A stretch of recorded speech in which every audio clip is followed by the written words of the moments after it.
Financial report. This is all I want. Yeah, this is, what this is provided this morning. All right. Thank And that's it today. you. Proposal for larger tax budget. Not everybody's here, but it might be easy. Go ahead and do the Tim Carey alumni, please.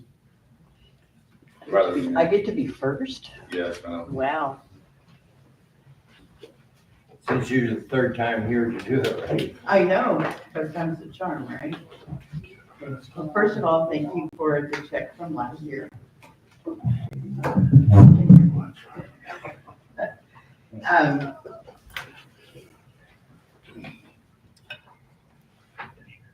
I brought our application last month when I was here. And what we're asking for is $8,535. And that is, we made all the banners to put around town last year, and we want to get more of those. They turned out really well. And then just our regular fees that we have to pay, the publication and all the postage and our badges and the lanyards and all that stuff, anything that we have to do with advertising. Okay. And I forgot to say, and you're fine, it's not, towards you, but, 5 minute speeches, please. Well, I'm finished. Oh, you're finished? I'm done. Okay, do we have any questions for Rattler Reunion? Ours is pretty much the same every year. So, the only thing is, the free pictures, the photo booth, Uh-huh, we can't pay that out of large tax. yeah. No, and the past city manager kind of pointed that out. And, Well, the reason we were asking for that is because he does, Gus that has the photo booth, he always makes sure that they say Rattler Reunion on them. And Right. so we thought that that would be considered as advertising since we don't charge for the pictures. yes, ma'am. So, okay. Thank you.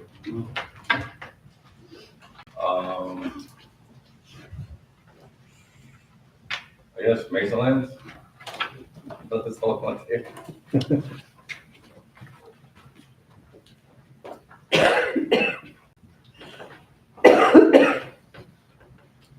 Good morning.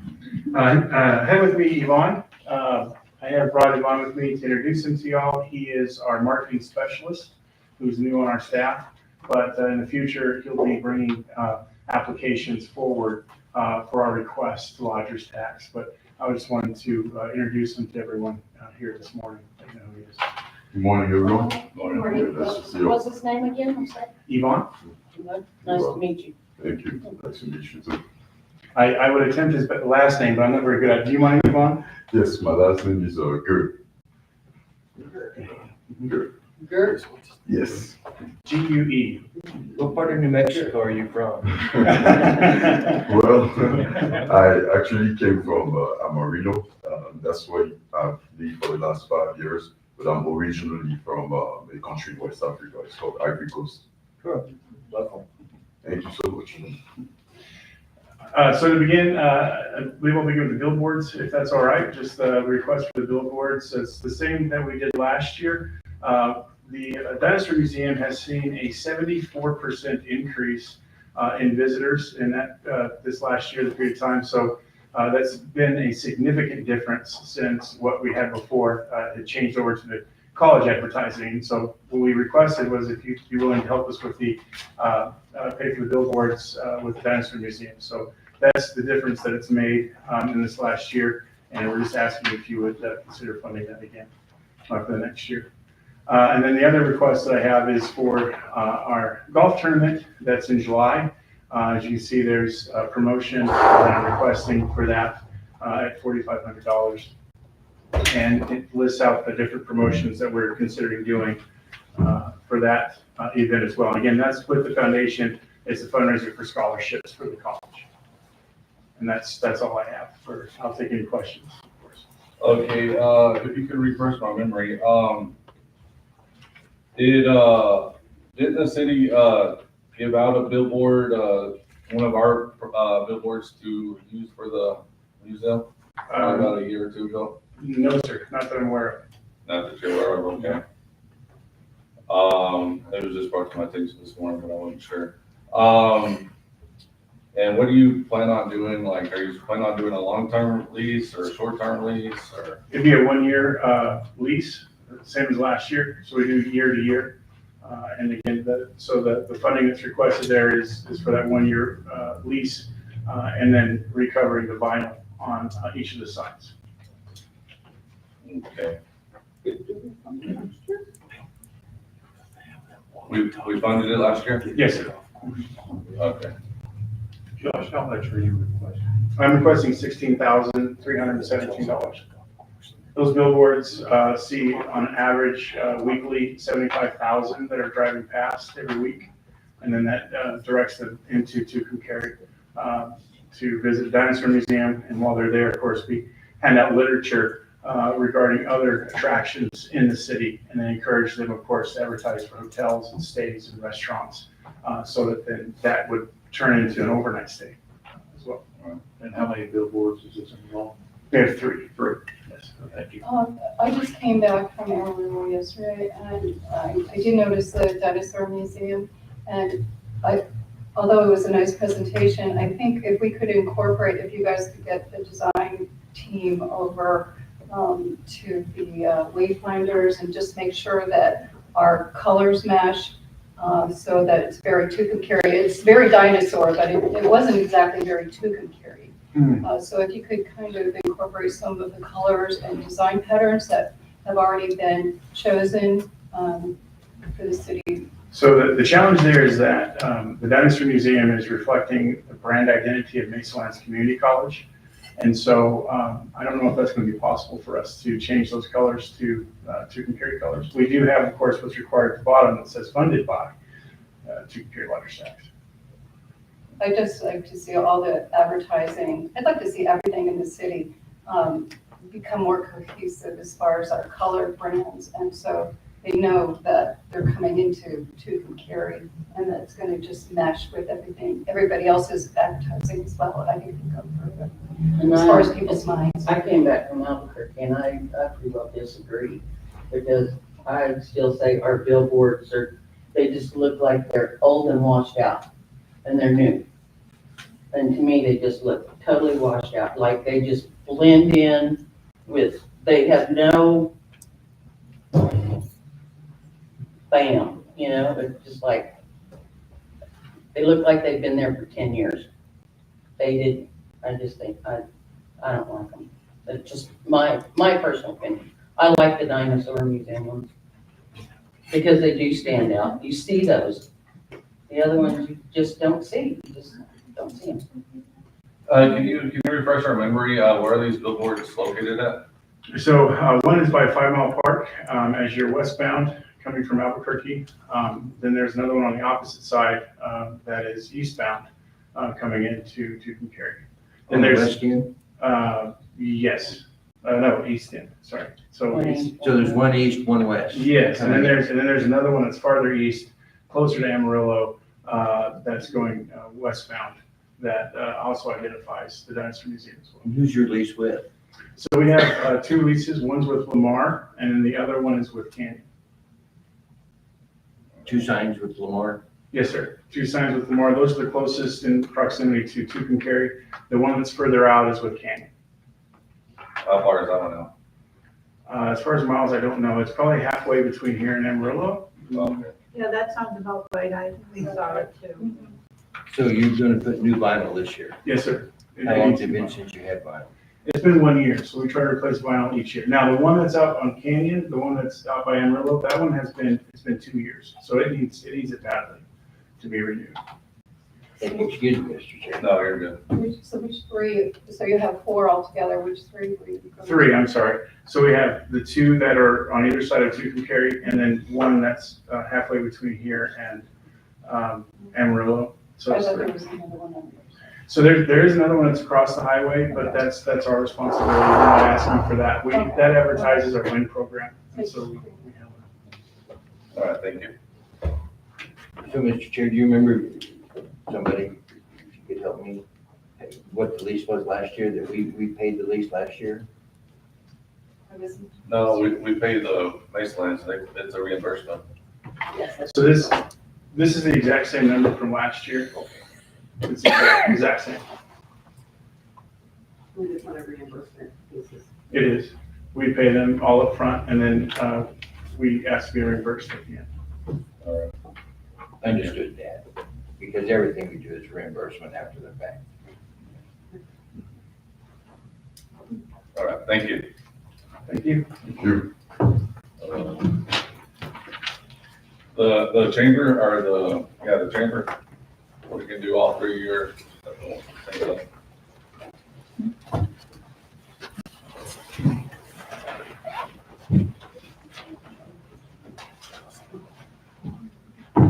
Good morning, everybody. How are y'all this morning? At least the wind is not blowing. I'm happy for that. Until tomorrow. Which one do y'all want me to do first? Does it matter? No, ma'am, it doesn't matter. But Okay. Well, I'll start with the one that is, here on top. So let's see what this one is. This one is for, the one I'm looking at now is for the Wheels on Fire for the Chamber of Commerce office. So before all of the roof leaking and all those sorts of things, we are working on trying to revive the Wheels on Fire. 2019 was the last year that event was held in Tucumcari, and the chamber agreed to take that from Brandon and try to keep it going. And so we weren't able to do that in 2020 and 2021, or 22 actually, because with everything kind of the way it's been. So we had intended on reviving it in 2023, and we're making plans, and then our director left and the office was shut down, so we just kind of put it on the back burner. But we really, in light of the centennial coming up, we would really like to get this back on the schedule and make this event happen for Tucumcari. I know it brings a lot of people. I think they average like 120 people that would come from out of town, plus local folks. And we offered, Brandon offered a 25-mile, 50-mile, and 100-mile ride. So we're a little behind getting started this year.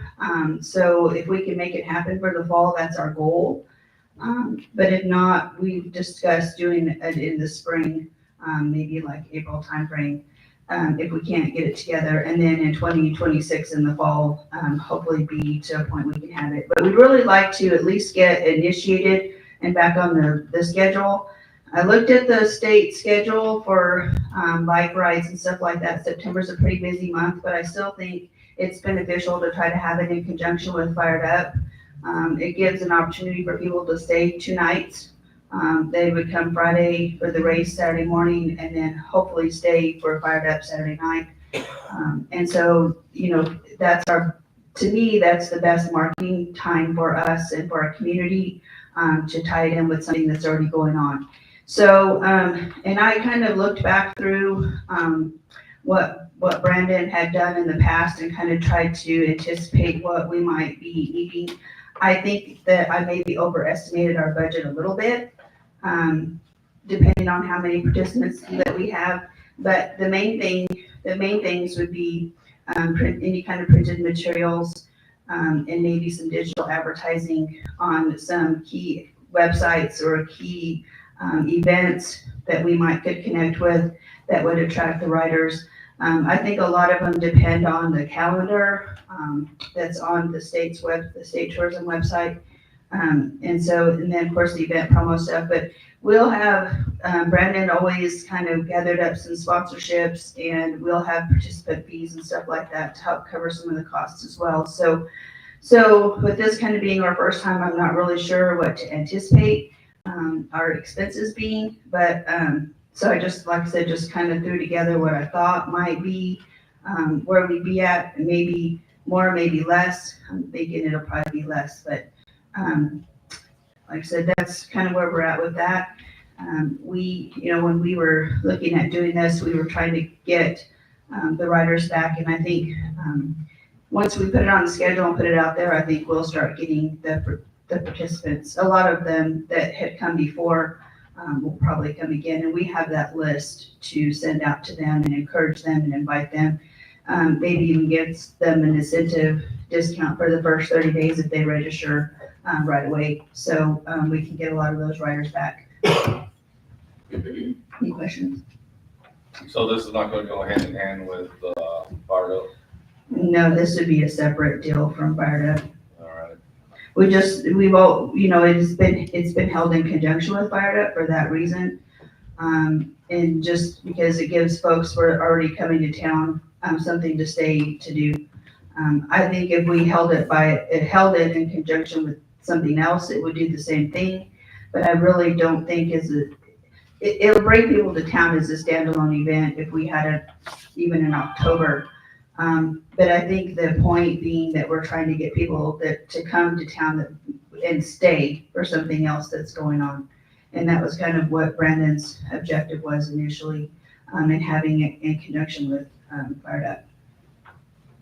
All right. Thank you. Any questions? A question, I have not been here for that Wheels on Fire event. Do they close off part of the roads in town? Does it start in town and end in town, like a loop? Yes, sort of. So we work with the city and the county and the highway department. Brandon used the convention center parking lot and the Liberty Room. And so they kind of had a hospitality room there for the riders. And it started at the convention center. They went Route 66 all the way to San Juan.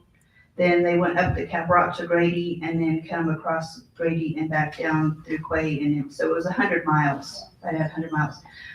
The shorter 25-mile one, they would ride out towards San Juan and come back at a certain point. And then the 50-mile one, I think, was to San Juan and back for 50 miles. And the demographics of the participants who are not local, where do they come from? That's a good question. I'd have to look at that list, but a lot of them come from around New Mexico and the region. We get quite a few from Amarillo, some from Colorado, and quite a few from New Mexico and Arizona. They did have a fairly good turnout while they were doing it every year. I've heard of it, and I've heard people, kind of lamenting that kind of had, disappeared. So I think it would be well received. And it's something that, it's the only really event kind of like that here in Tucumcari. We have fun runs, we have other things, but for the bike enthusiasts, they really appreciate it. And there's a lot of events now that go on. Brandon had talked about trying to make it a trifecta type event where if they participated in the one that's at Palo Duro Canyon and the one at Wichita Falls or another one, and they won all three or they participated in all three, they'd get a special, t-shirt or something. But that never really all came together. I think I'd still like to work on it because it would encourage people from those other races to come to Tucumcari. It was with Dumas. Yeah, Dumas. I couldn't remember. I knew they were close. And I know the one in Wichita Falls is a huge race. I think they have like 20,000 racers. And they do that in, I think, August is when they do that. So that would definitely be a great event for us to market to come to Tucumcari. How much you got your question? Our total request for that is $5,775. Thank you. Okay, which one do you wanna do next? So next is the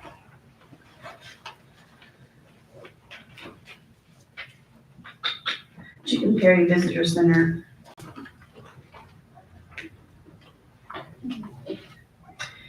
So, a couple of things, kind of a little bit of background on this. I sat down with Renee, after Quay Day this year, when we got ready for Quay Day this year, we had just enough lunch bags to do our Quay Day bags for the legislators.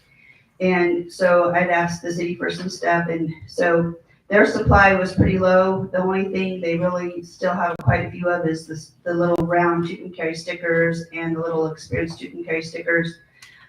And what things they had left, we pretty much gave away at Tourism Day, at the Capitol the day before Quay Day. So I kind of asked Renee when I met with her, kind of what we wanted to do in a game plan, because we need to order Quay Day bags.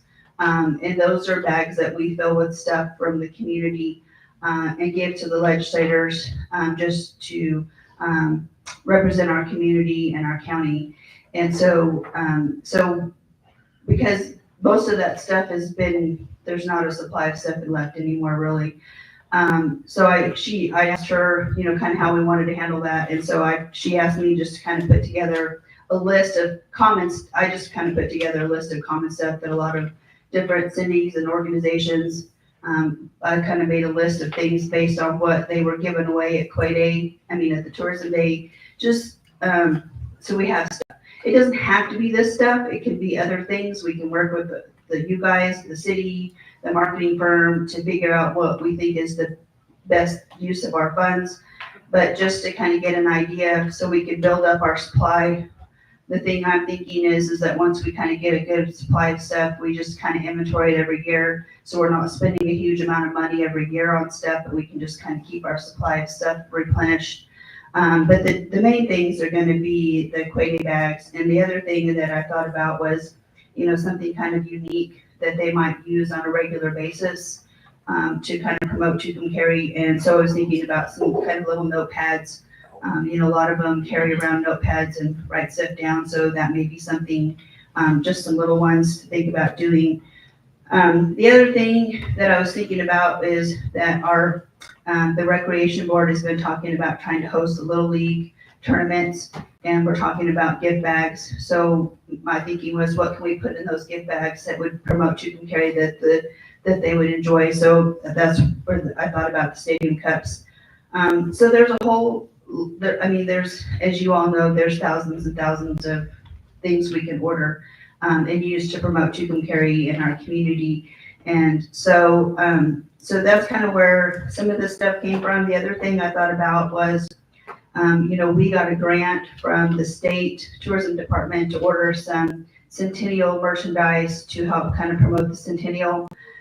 We may want to add to that supply and have some additional stuff. So I put some of those things on here. One of the things that was a real popular, promotional item that we had was the little keychains that look like a motel key, an old style motel key, and a lot of people really like those. So I think that would be something that would be unique to Tucumcari Carry that we could definitely have. And so that's just kind of where some of that stuff come from. I know it seems like a lot, but like I said, we basically have not a whole lot, some stickers, and that's about it. Magnets are another thing that a lot of people ask for. So I'd like to, definitely order some of those as well. Some of the next things on there that we were looking at doing is with our other project, which I'll talk about in a minute, talking about doing some type of wrap cards that would have QR codes on them for travelers to pick up and use to, look into coming to Tucumcari Carry, what kind of things there are to do in Tucumcari Carry, that would connect to the interactive map and help guide them around our community for things to see and do. And maybe even like some window clings. We're looking at, so my thinking is that how can we promote Tucumcari Carry when we're not there at the office? And the office is closed, a lot of people stop, they take pictures of the murals. And so what we're looking at doing is creating some window clings to go on the windows in the front of the building that would promote stuff to do in Tucumcari and give people QR codes or web addresses to go to. So like, for example, we could do one of the museums, just to take a, historical tour of Tucumcari and visit the local museums and have some information about that. Maybe have one that focuses on dining, one that focuses on lodging, and just something to promote Tucumcari, to get information into their hands if we're not there. I know part of the wayfinding project included a kiosk right there in that park at the office, so that'll be a great way also. But I think it would also just kind of improve the appeal of the building as well. So that's one of those deals. And the other thing that I think would be a great, especially with the centennial coming up, is to see if we can work with the local restaurants and the motels and print some little table tents that they could put on the tables, that people could visit the websites and learn a little bit about Tucumcari while they're sitting and eating. I don't know about you guys, but when I'm waiting for my food, sometimes I'm on my phone, checking emails or texts or doing something. And so just something to encourage people to investigate Tucumcari and maybe generate some interest in them staying in Tucumcari, doing more things, maybe planning a trip, a return trip. So those are kind of some of the promotional things that we're looking at doing. The other thing is the postcards. One of the things that we're doing in the visitor center is we put a mailbox out and gathered up a few postcards and encouraging people to send a postcard to a friend or send a postcard to themselves. And that way we can use that as a promotional tool. I'd like to, especially in light of the centennial, maybe find some historic pictures of Tucumcari that we could use, or even just some stuff that people would like to see. I usually buy postcards when I travel just because they're way better pictures than what I can take. And they make nice little souvenirs, and I stick them in my photo album and those kinds of things. So, having kind of a variety of postcards available for people to pick up and take. They're inexpensive and you can just hand them out pretty easy. The last thing that's on the list, and Renee and I kind of talked a little bit about this, we're in the process of trying to rebuild the chamber. It's been a slow process. It's taking time. And we're really trying to focus on, at least right now, hiring a part-time person. So unfortunately, that kind of leaves the visitor center unstaffed, other than, last year we got funding for a part-time person, and we've had the office open 20 hours a week. We've had approximately 250 visitors through the visitor center for the hours that we were open. Our staff person that's been doing that has been sick and had a baby, and so we've got somebody else filling in for right now. But what my thinking is that it really at least have somebody there so the office can be open at least 40 hours a week. And figuring out how to do that is going to be a challenge. So one of the things that Renee suggested was that we put a proposal together for the city commission. We didn't get to do that at the city commission meeting because it ended up being canceled. But what we're thinking is that one of two things: either the city hire kind of a tourism person, full-time tourism person that can work out of that office and be there, can work with the larger tax board, the city, that kind of a deal, or you guys look at funding at least 2 part-time persons through like what we did last year through the chamber, so that at least it can be open. We're gonna, our part-time person for the chamber will probably spend most of their time working on chamber stuff, but they can be there to help support whoever is there at the visitor center. So I wasn't sure if it's a city position, in a full-time position, there'll be other things included with just the salary. If you guys, if the city commission doesn't want to do that and we can fund 2 part-time people, it'll just be 2 part-time people like what we're paying now, except it'd be 2 people. So that's kind of still up in the air. Who is in that, whose house in that building? Is it, Right now, nobody. no one's house, just the chamber and the? Just the chamber and the visitor center. That's the only things that's really, that the office is used for. Bobby has had kind of we've designated the one office as a film office only because he's got to have somewhere to meet with folks if they come to town and need a meeting. But right now, we're still in the process of cleaning things out and So the only office that's really being used is, the only part of the office that's really being used is the visitor center and the conference room and the one kind of main director office, I guess. But you know, it's kind of, it's kind of just been designated the visitor center, and the sign kind of encourages people to come in, which is nice. Does Bobby pay rent for that space? No, All right. The problem with the full-time employees, I got a couple of concerns about that. If we hire our employees over at the visitor center, to be fair, we would probably have to hire a employee over at the privately owned, to be fair.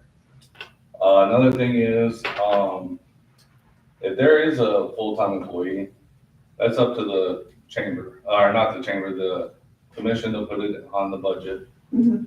And for the city manager to hire and fire that employee, if it's a city employee. And I don't think that would stand under Roger steps, if it's a city employee, my opinion.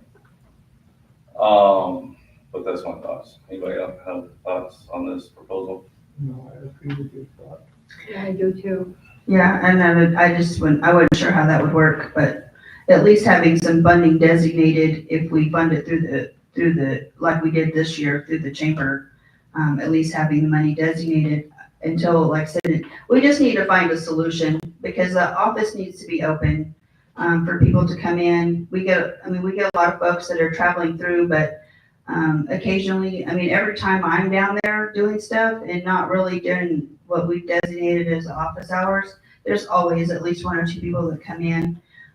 Some of them come in and, wanting mural maps is probably the most common thing that we get requested. But if that office isn't open, we're missing an opportunity to encourage people to stay, or come back, or to, just learn more about our community. So it's, I just feel like we all need to get together and work on finding a solution, so that office can be open for the visitors.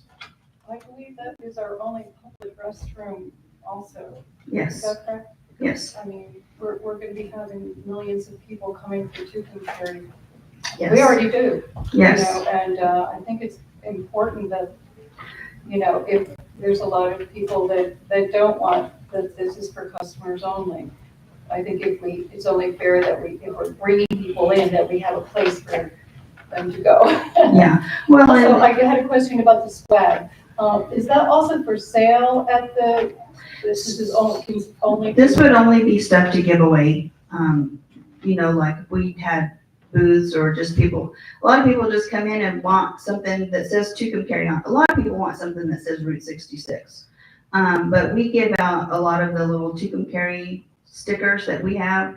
And so, but this, yes, those ones. So we like to have stuff to give folks if they come in, and just thank them for coming in to visit. We have a few things that we sell, in the office, but that's purchased through the chamber. And I'm looking at buying a few things for us to have for sale. But mostly this would be just for like, for example, Daniel Zamora called me, yesterday or Monday, and they're gonna have a booth at County Day at the Capitol, and he's wanting some stuff.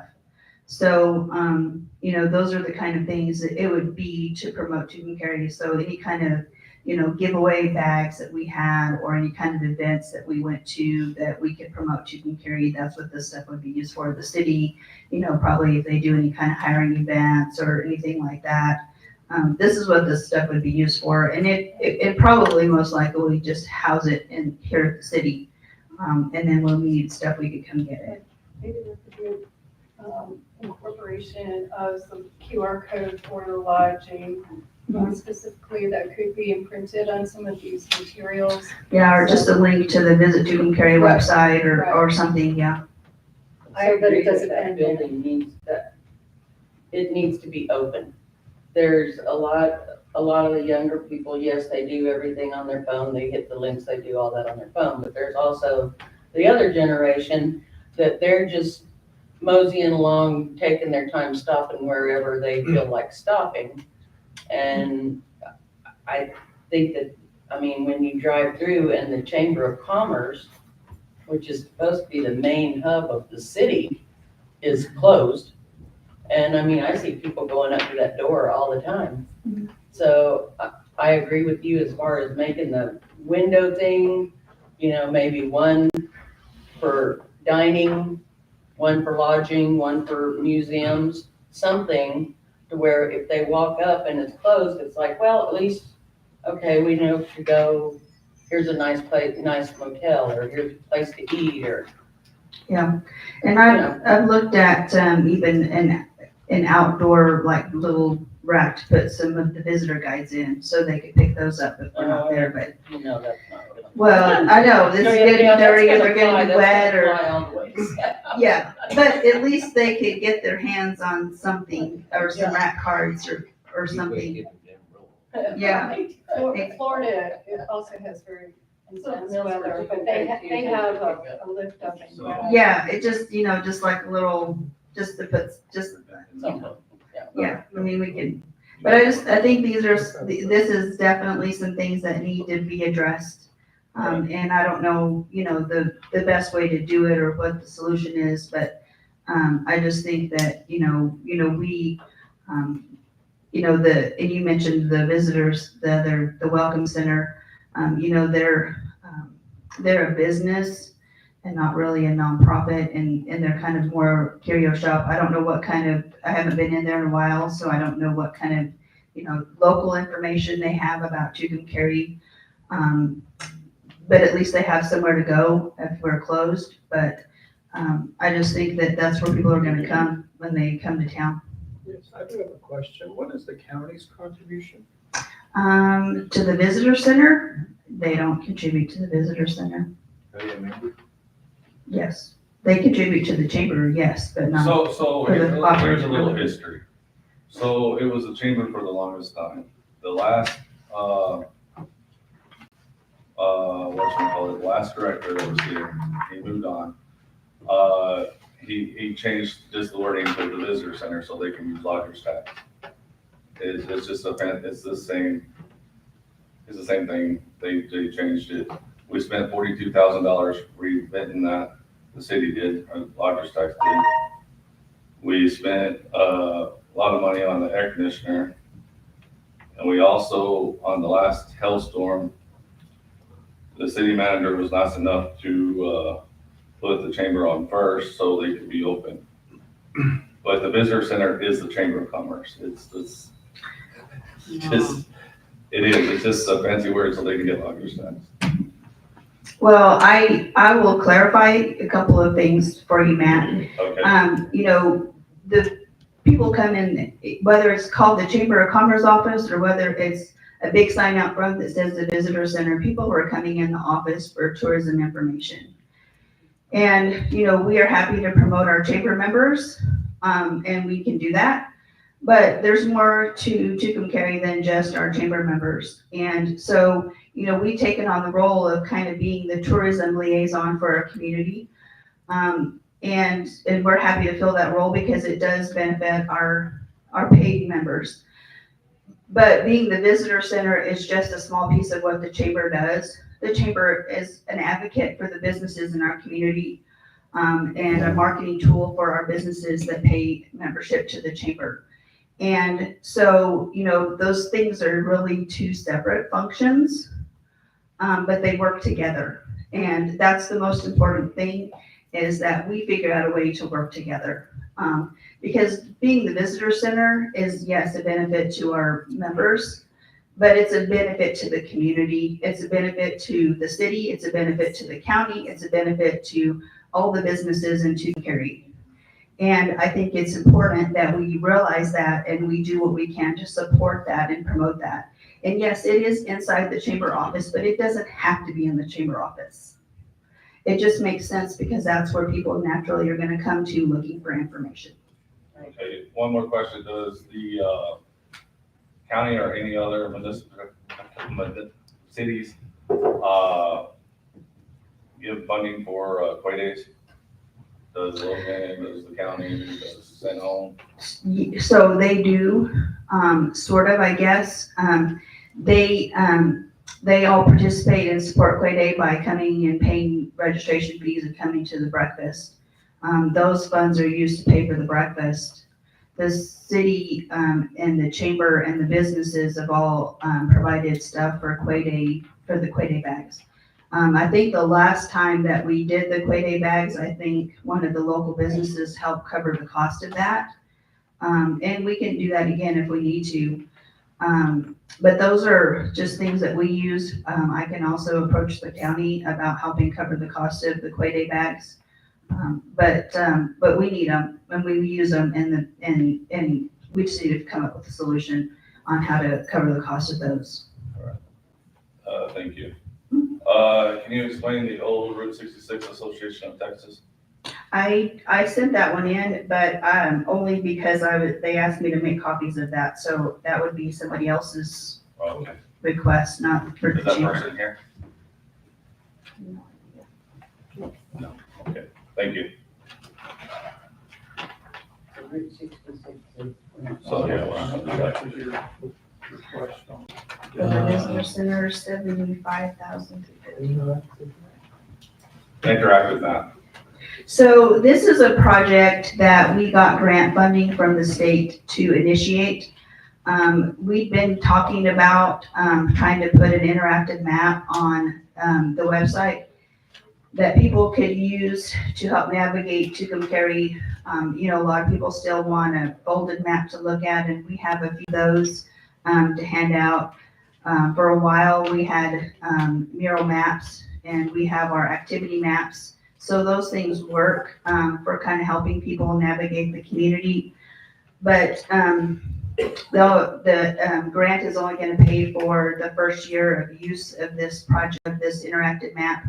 And so in order to keep using it, which will be starting this time next year, throughout the year of the centennial, we'll have to pay the renewal fee, to keep using it.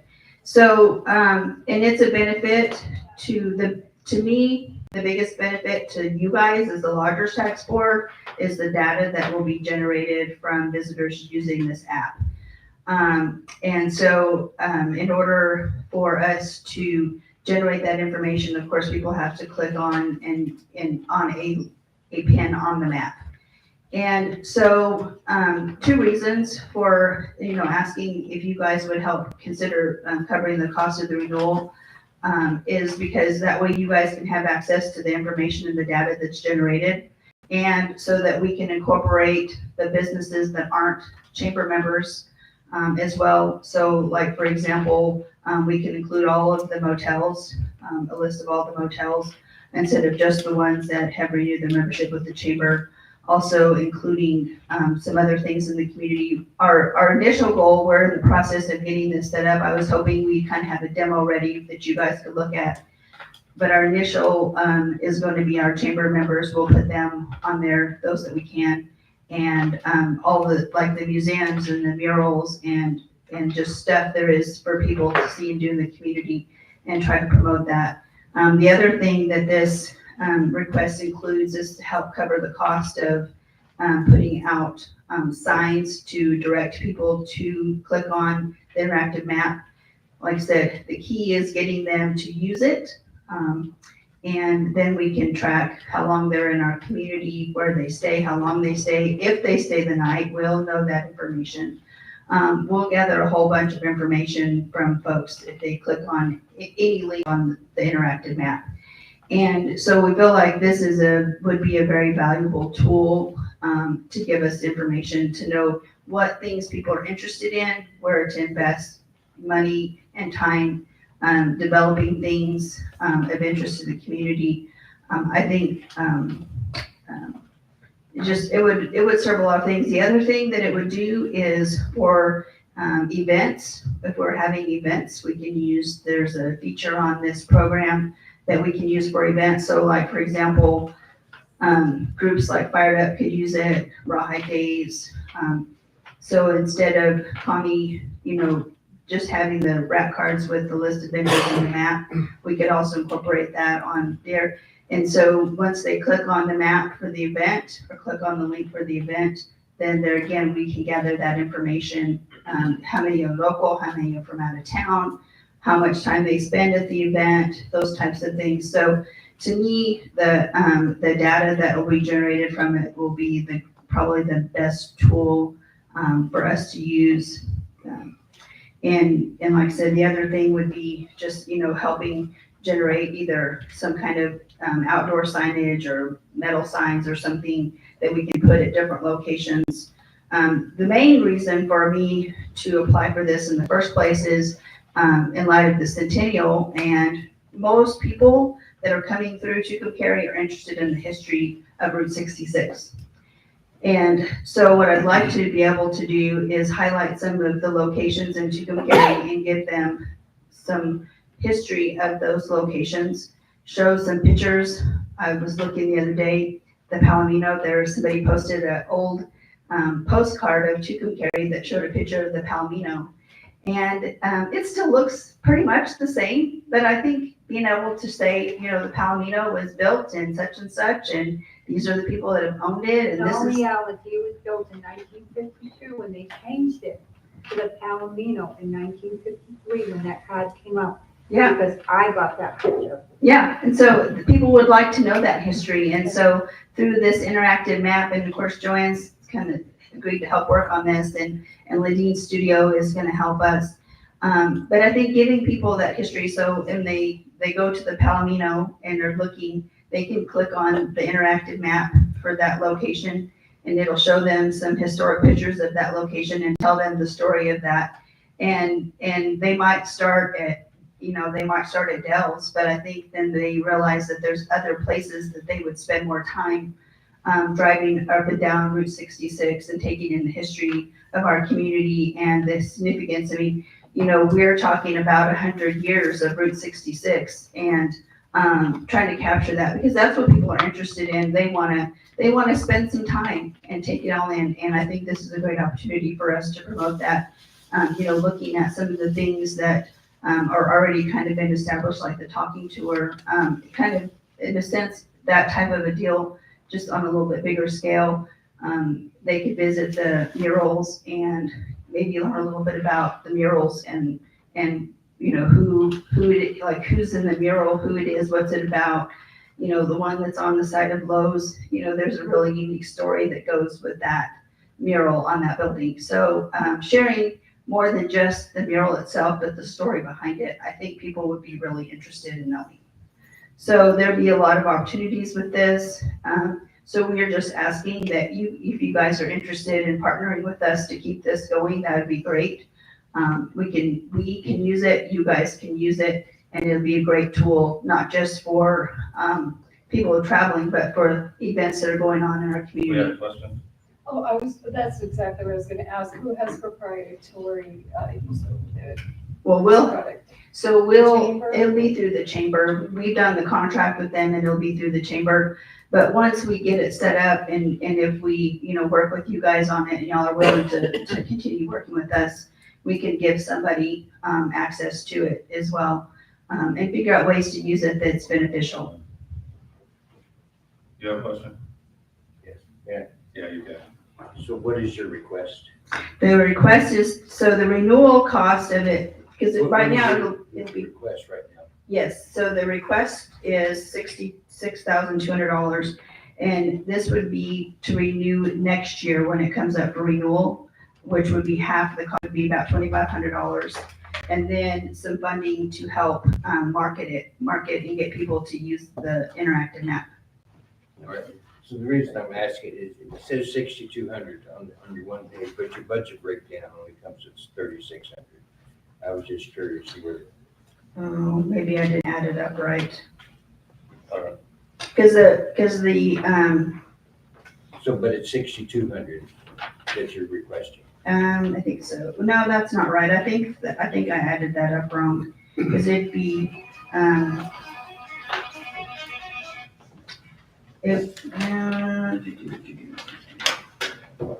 Oh, I know why, because I didn't put the actual on the list of budgeting items. I didn't put the part that's the fee for the application itself. So there'd be another $2,500 plus signs and then, table tents and clings and stuff. So yeah, so you'd have to add another $2,500 to that. Sorry, I overlooked that. I just wanted, you didn't want to be confused. Oh, yeah, so so at the very top, it has interactive map renewal online, and then $2,500, which map renewal, and then some funding to help cover the cost of signs and window clings and stuff to help market it. Okay, thanks. All right, moving along, Masonland's golf tournament, I guess we forgot that when Masonland was up here. Oh, I was up for the two, I'm sorry. I presented both of them. Did I? Okay, very good. Yes, sir. Sorry. You're good, M&M golf tournament. That's you.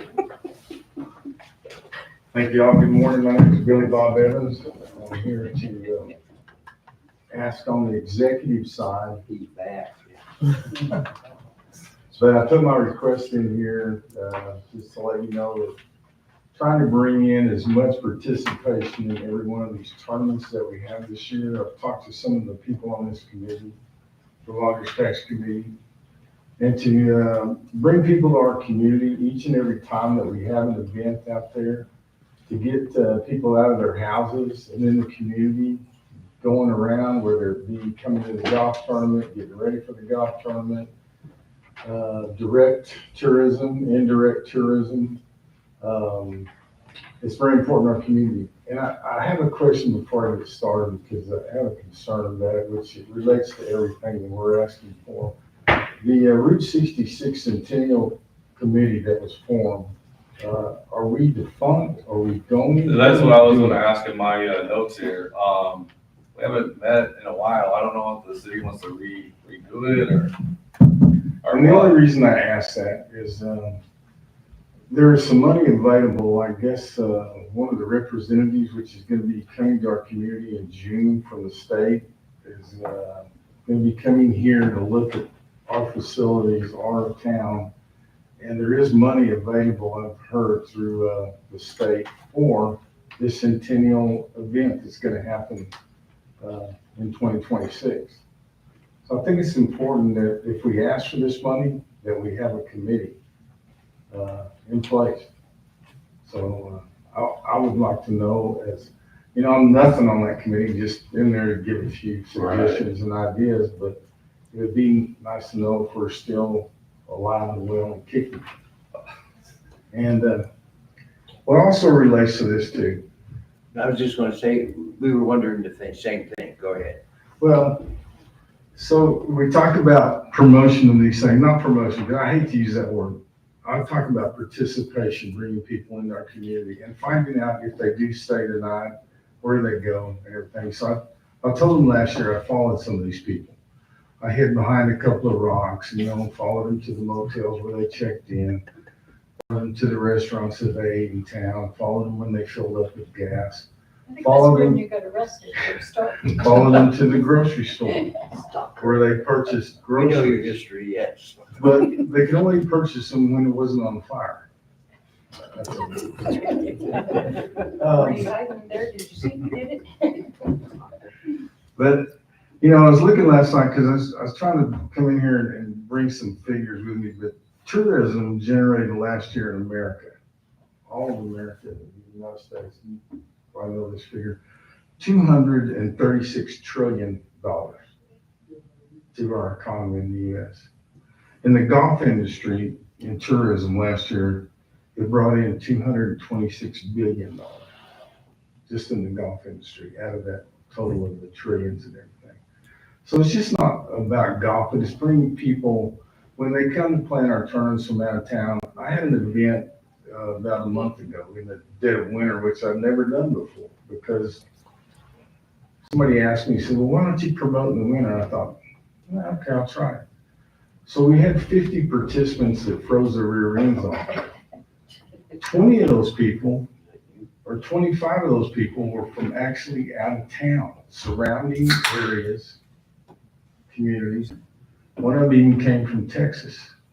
But in these tournaments, we bring people from Colorado, Texas, Arizona, surrounding areas that come to our community. And as a former mayor, which I took this town from 10,000 people down to 5 when I was mayor of this community,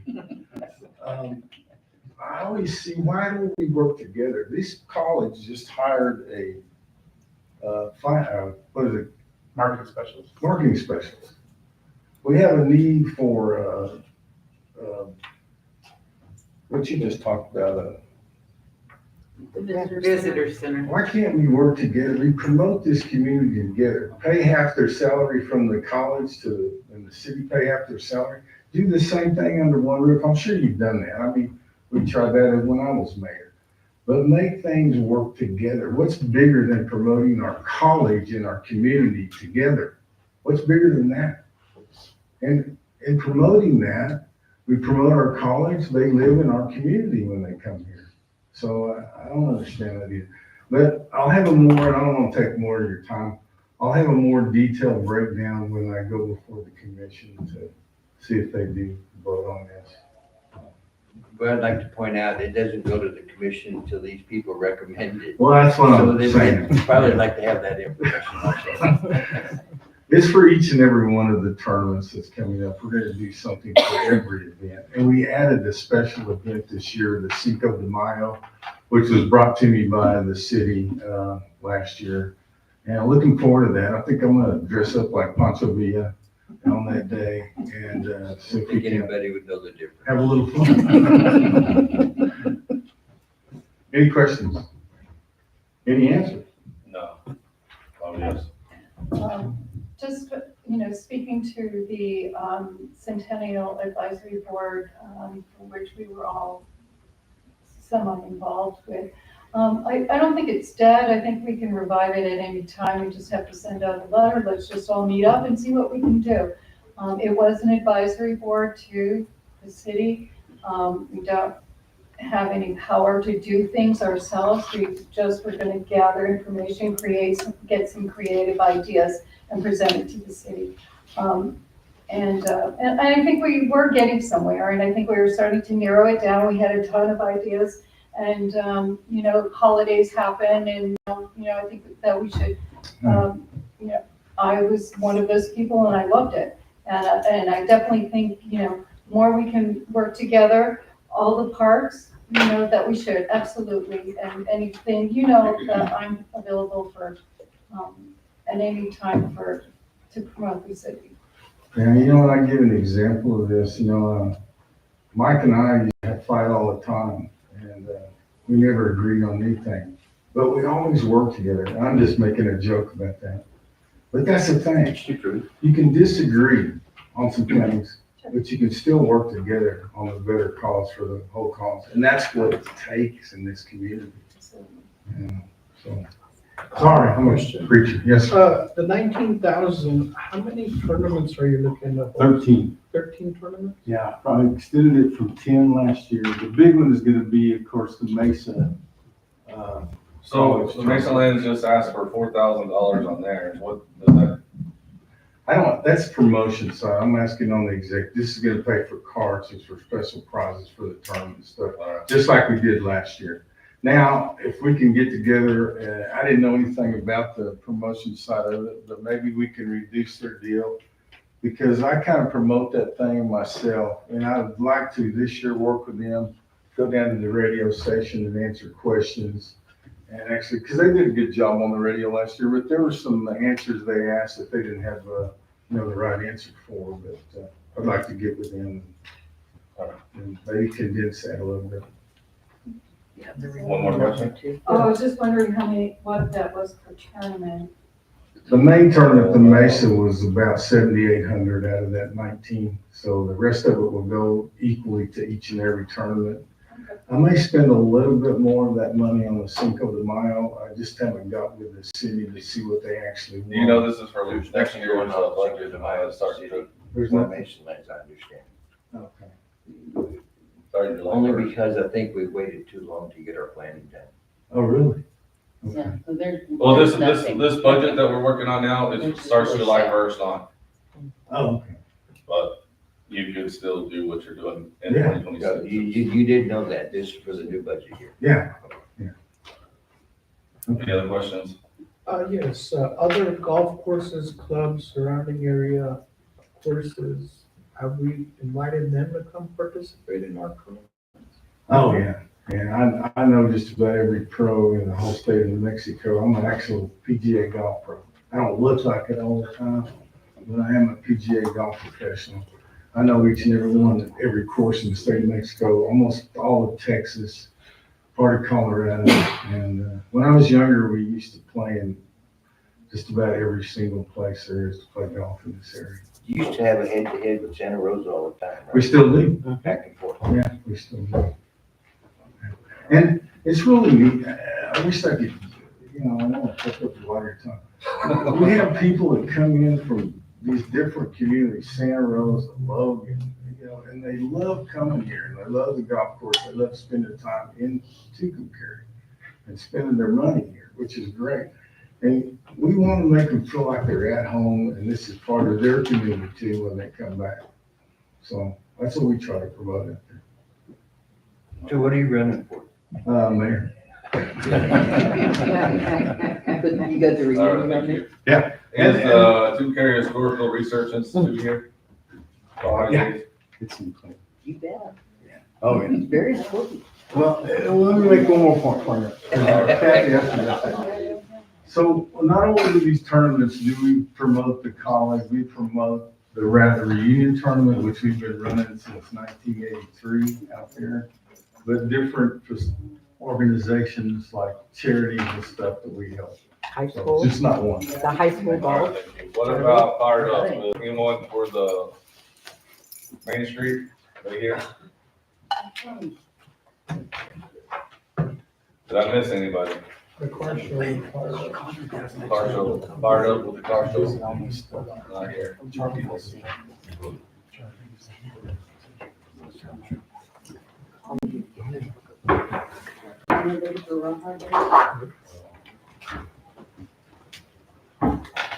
Now, All right. probably didn't realize he had, he's a teacher, and, Okay, I don't know moving on. why. So we're done with proposals. Let's move on to vote on larger tax budget. Where y'all wanna start? Well, we need to know the numbers from financial department. Well, they don't, do you have a number that we need to be under? Well, You know, now speak as, we don't, there's a number here, so you have to realize that was about $350,000. $350,000. And part of that's to meet, deductible or whatever on Convention signs, and then the others for the operation maintenance. And then we have the banners that we're working on too, that we must.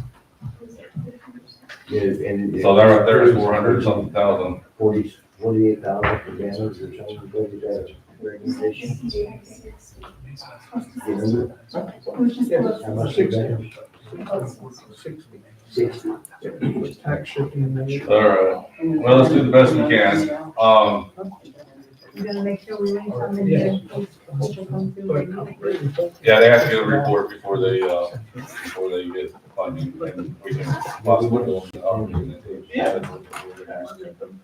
But, So we can reimburse. so, y'all wanna start, where y'all wanna start? So Rattler Reunion alumni, they asked for 85-35. We'll take 2,000 away from the photo booth.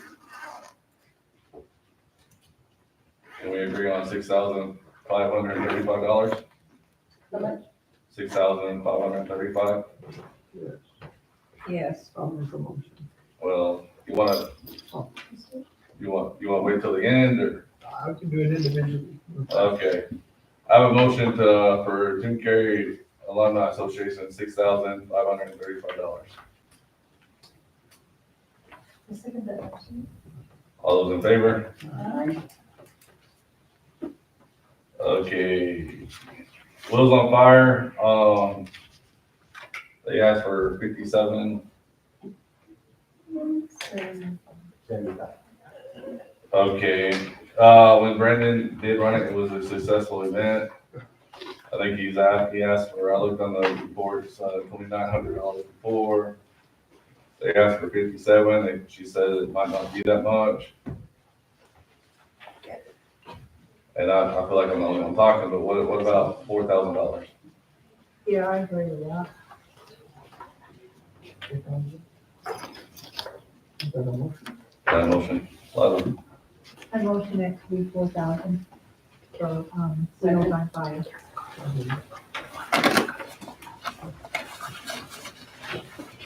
Motion made, was there a second? Yes. Okay, and a second. All those in favor? Aye. Okay, visitor center. Okay. So, City of Tuncumcari Stadium cups, City of Tuncumcari stress balls, City of Tuncumcari plastic bags, City of Tuncumcari canvases, City of Tuncumcari ink pens, City of Tuncumcari chain pens, City of Tuncumcari magnets. Ms. Olson stated that they would be housed here in the city. So I feel like if the city manager wants this, she could, this is City of Tuncumcari stuff. It has nothing to do with the visitor center. So that right there is $9,850 that I feel like we can take it off. Where are you coming up with that? I added $800, $1,000, $2,400, $1,500, $1,600, $1,800, $750. Yeah, $750. I come up with $9,850. I could have got wrong, but y'all can check if you want. I mean, and I may be out of line here. Why is this visitor center and chamber of commerce always an issue? It's been an issue for years. Why is there no communication, no working together on this? Why is it like butting heads to get them any money? That's the question. No, fair question, but we have to follow larger stacks guidelines. We have to follow the city guidelines. And the city has a history of giving to the quote unquote visitor center. The Chamber of Commerce itself is not a city entity. What is it? It's a private entity. You had a, sorry to put you on the spot. You had a director's meeting yesterday. Was the chamber invited? Director's meeting, okay, when you have a director's meeting. You're talking about department head meeting? Department head, yes. No, you're not. All right. Thank you. It's not, it's a private entity. It's a good entity. They're doing great. They heard their memberships are up.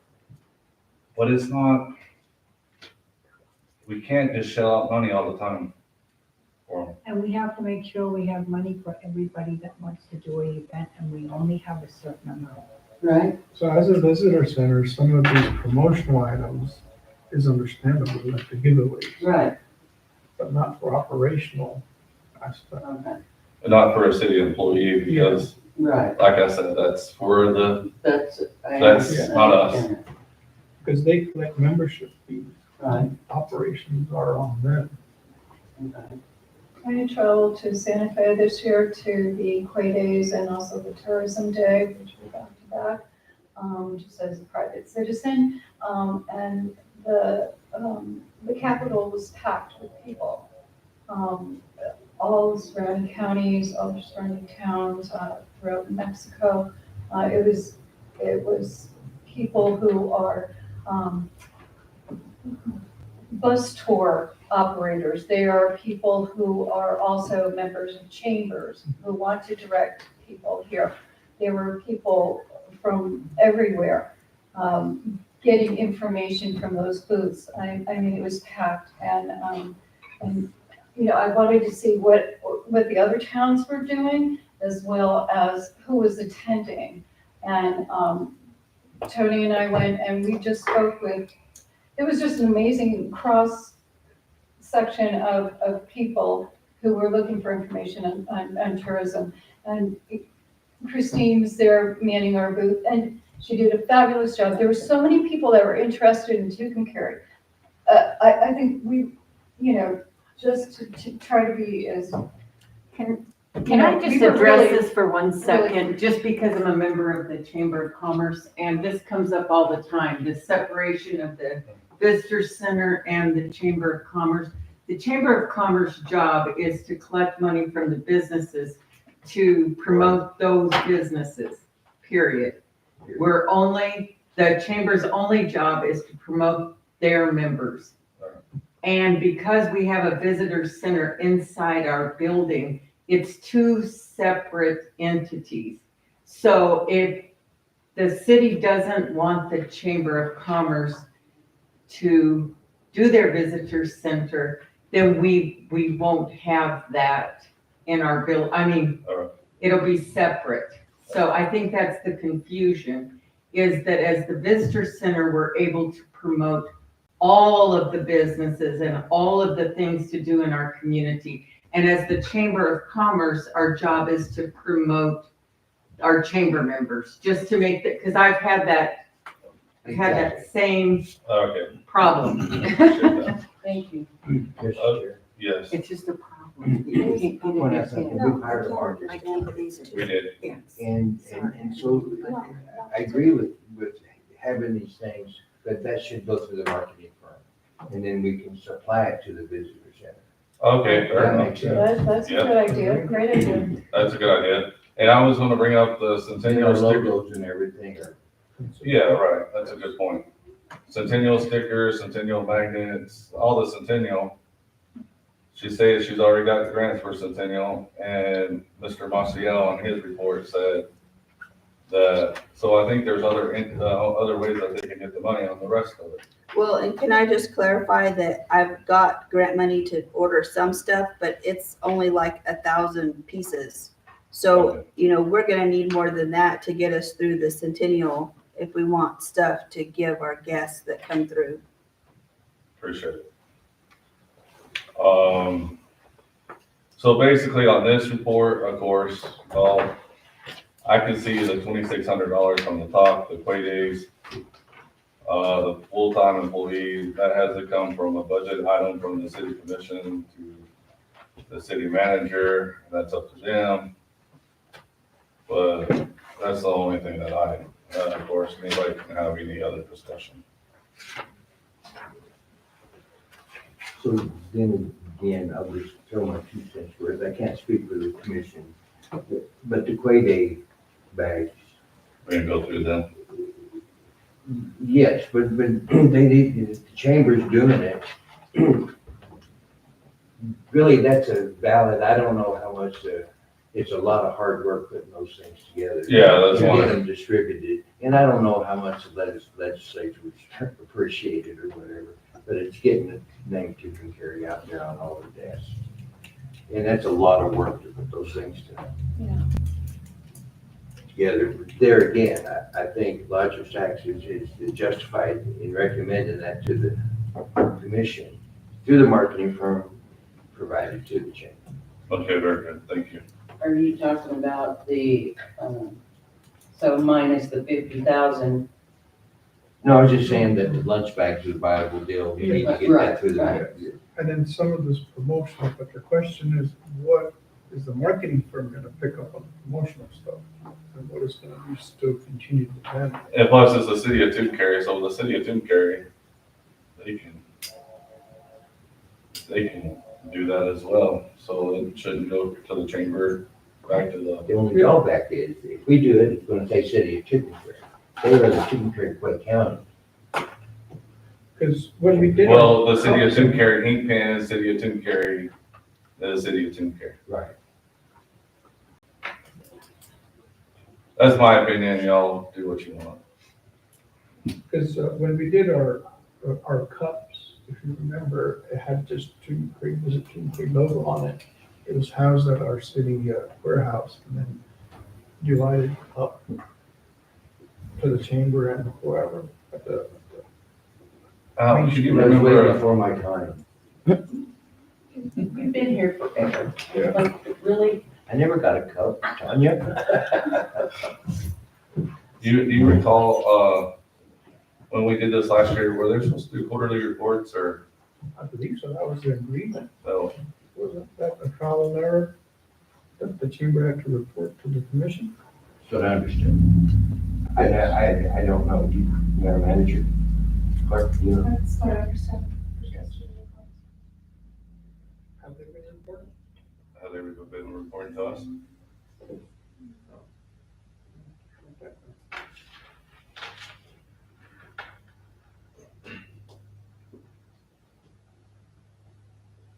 So the thing is, we, like, for example, the pins, the Route 66 pins with our monument, those are really nice. And the chamber's always kind of maintain that. So that I'm very comfortable for them to continue. What other promotional products will they continue?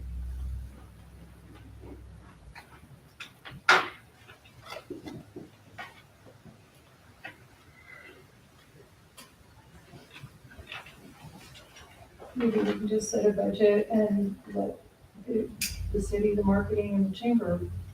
So many years ago, we had said, we had a committee do the branding of Right. Pumpkin Parade. Yes. And at that time, they come with stickers, the little triangle keys, the cups. And we allocated money and then they went and got all the stuff. But it was housed in one of the city warehouses and then distributed between entities like Main Street and Chamber. And so we need to redo that. I believe so, it was under our control. And if it's with the assistance of the marketing firm, then yes. Then some of the grants that they're already eligible for, then they can manage that. Right. Yes.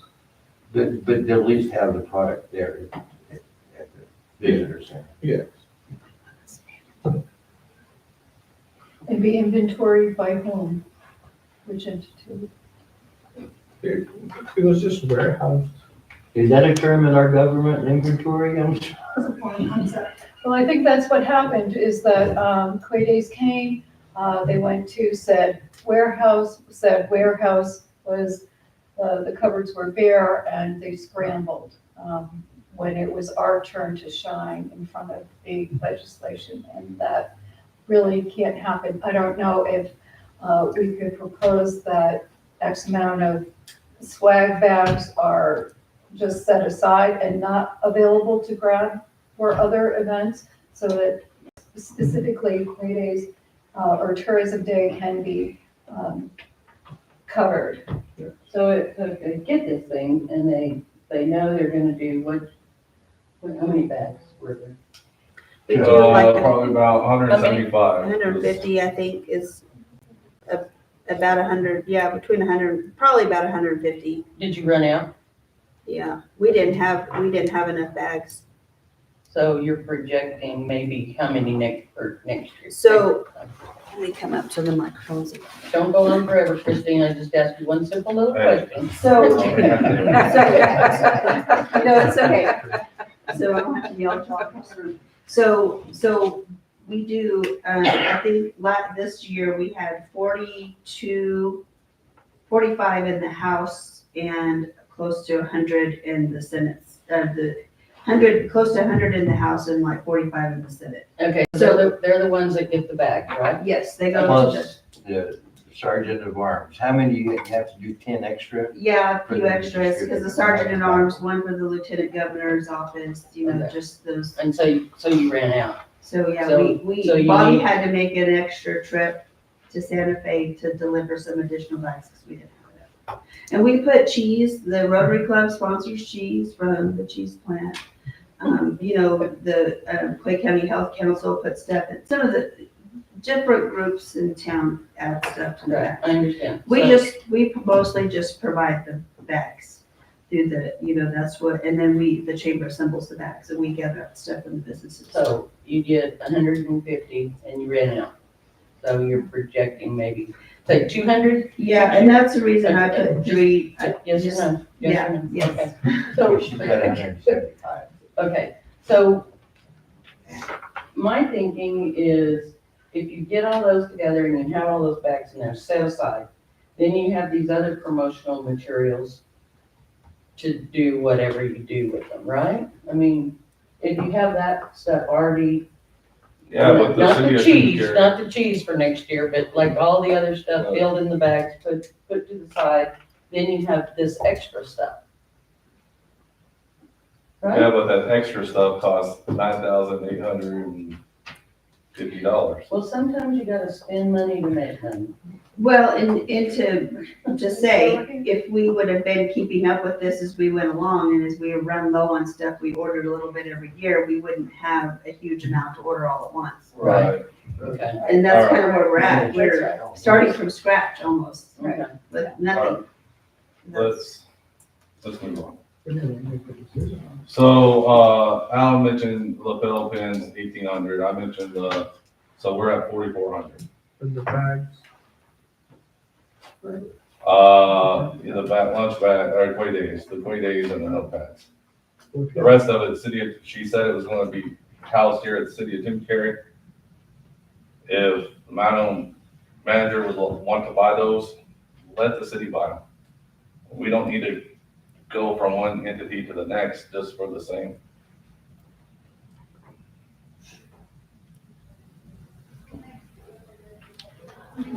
brought it back. And that probably would be better because that way, it's, you guys are just, and that's, anyway. So we don't have to spend the money and then get reimbursed and then give it back to you guys. That probably would be ideally the best way to handle it. But the main thing was just to kind of put together an idea or a list of suggested things to have on hand. This committee needs to sit down with John. We'll get it next To year. recommend to the city. Okay. We'll get that up.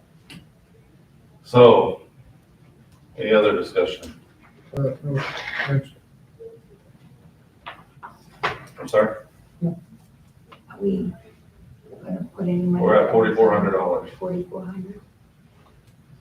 I thought the promotional stuff, city's gonna. Yeah, the city's gonna take care of And then the bags. staffing is. If they want to, I mean, that's up to the city. Yeah. And then Centennial, The Centennial, they have grants for that. they have grants and money is available. So it's 4,400 for the lapel pins, the swag bags. No pad, the Quay Day, everything, the Quay Day and the lapel pins. Yes. What's that amount? 44. Yeah, I'll make a motion on I second it. All those in favor? Uh, Aye. So you're gonna recommend to the city commission that. The bags, the bags? the pens, the pads. Yeah. The tail pins. And y'all can do whatever you want. Yes, okay, sure, blame it on us. And then the No, city's no, gonna be I'm just responsible saying, for putting that's them still together. marketing, and we should keep all that marketing together. And then supply it to them. Okay, The other stuff, I'll come up with a list with John. that's for Quay Days and stuff, Yeah. but I don't know. Cleaning stuff, they'll have. to- It's budgeted and whatever, however y'all do it, y'all can. do it. We got a price in the end, then after we talk to John, if we need to change it, we can. So you guys aren't gonna give us any funding then for like rec cards or window cleans or anything like that for the office? There was a motion and a second and it passed. Okay. Moving on. Wow. I guess. Goes on fire. What's next? The answer after the things in there. Okay, interactive now. I love the innovative. It's really, it's a product that's very European, that the European travelers are very familiar with.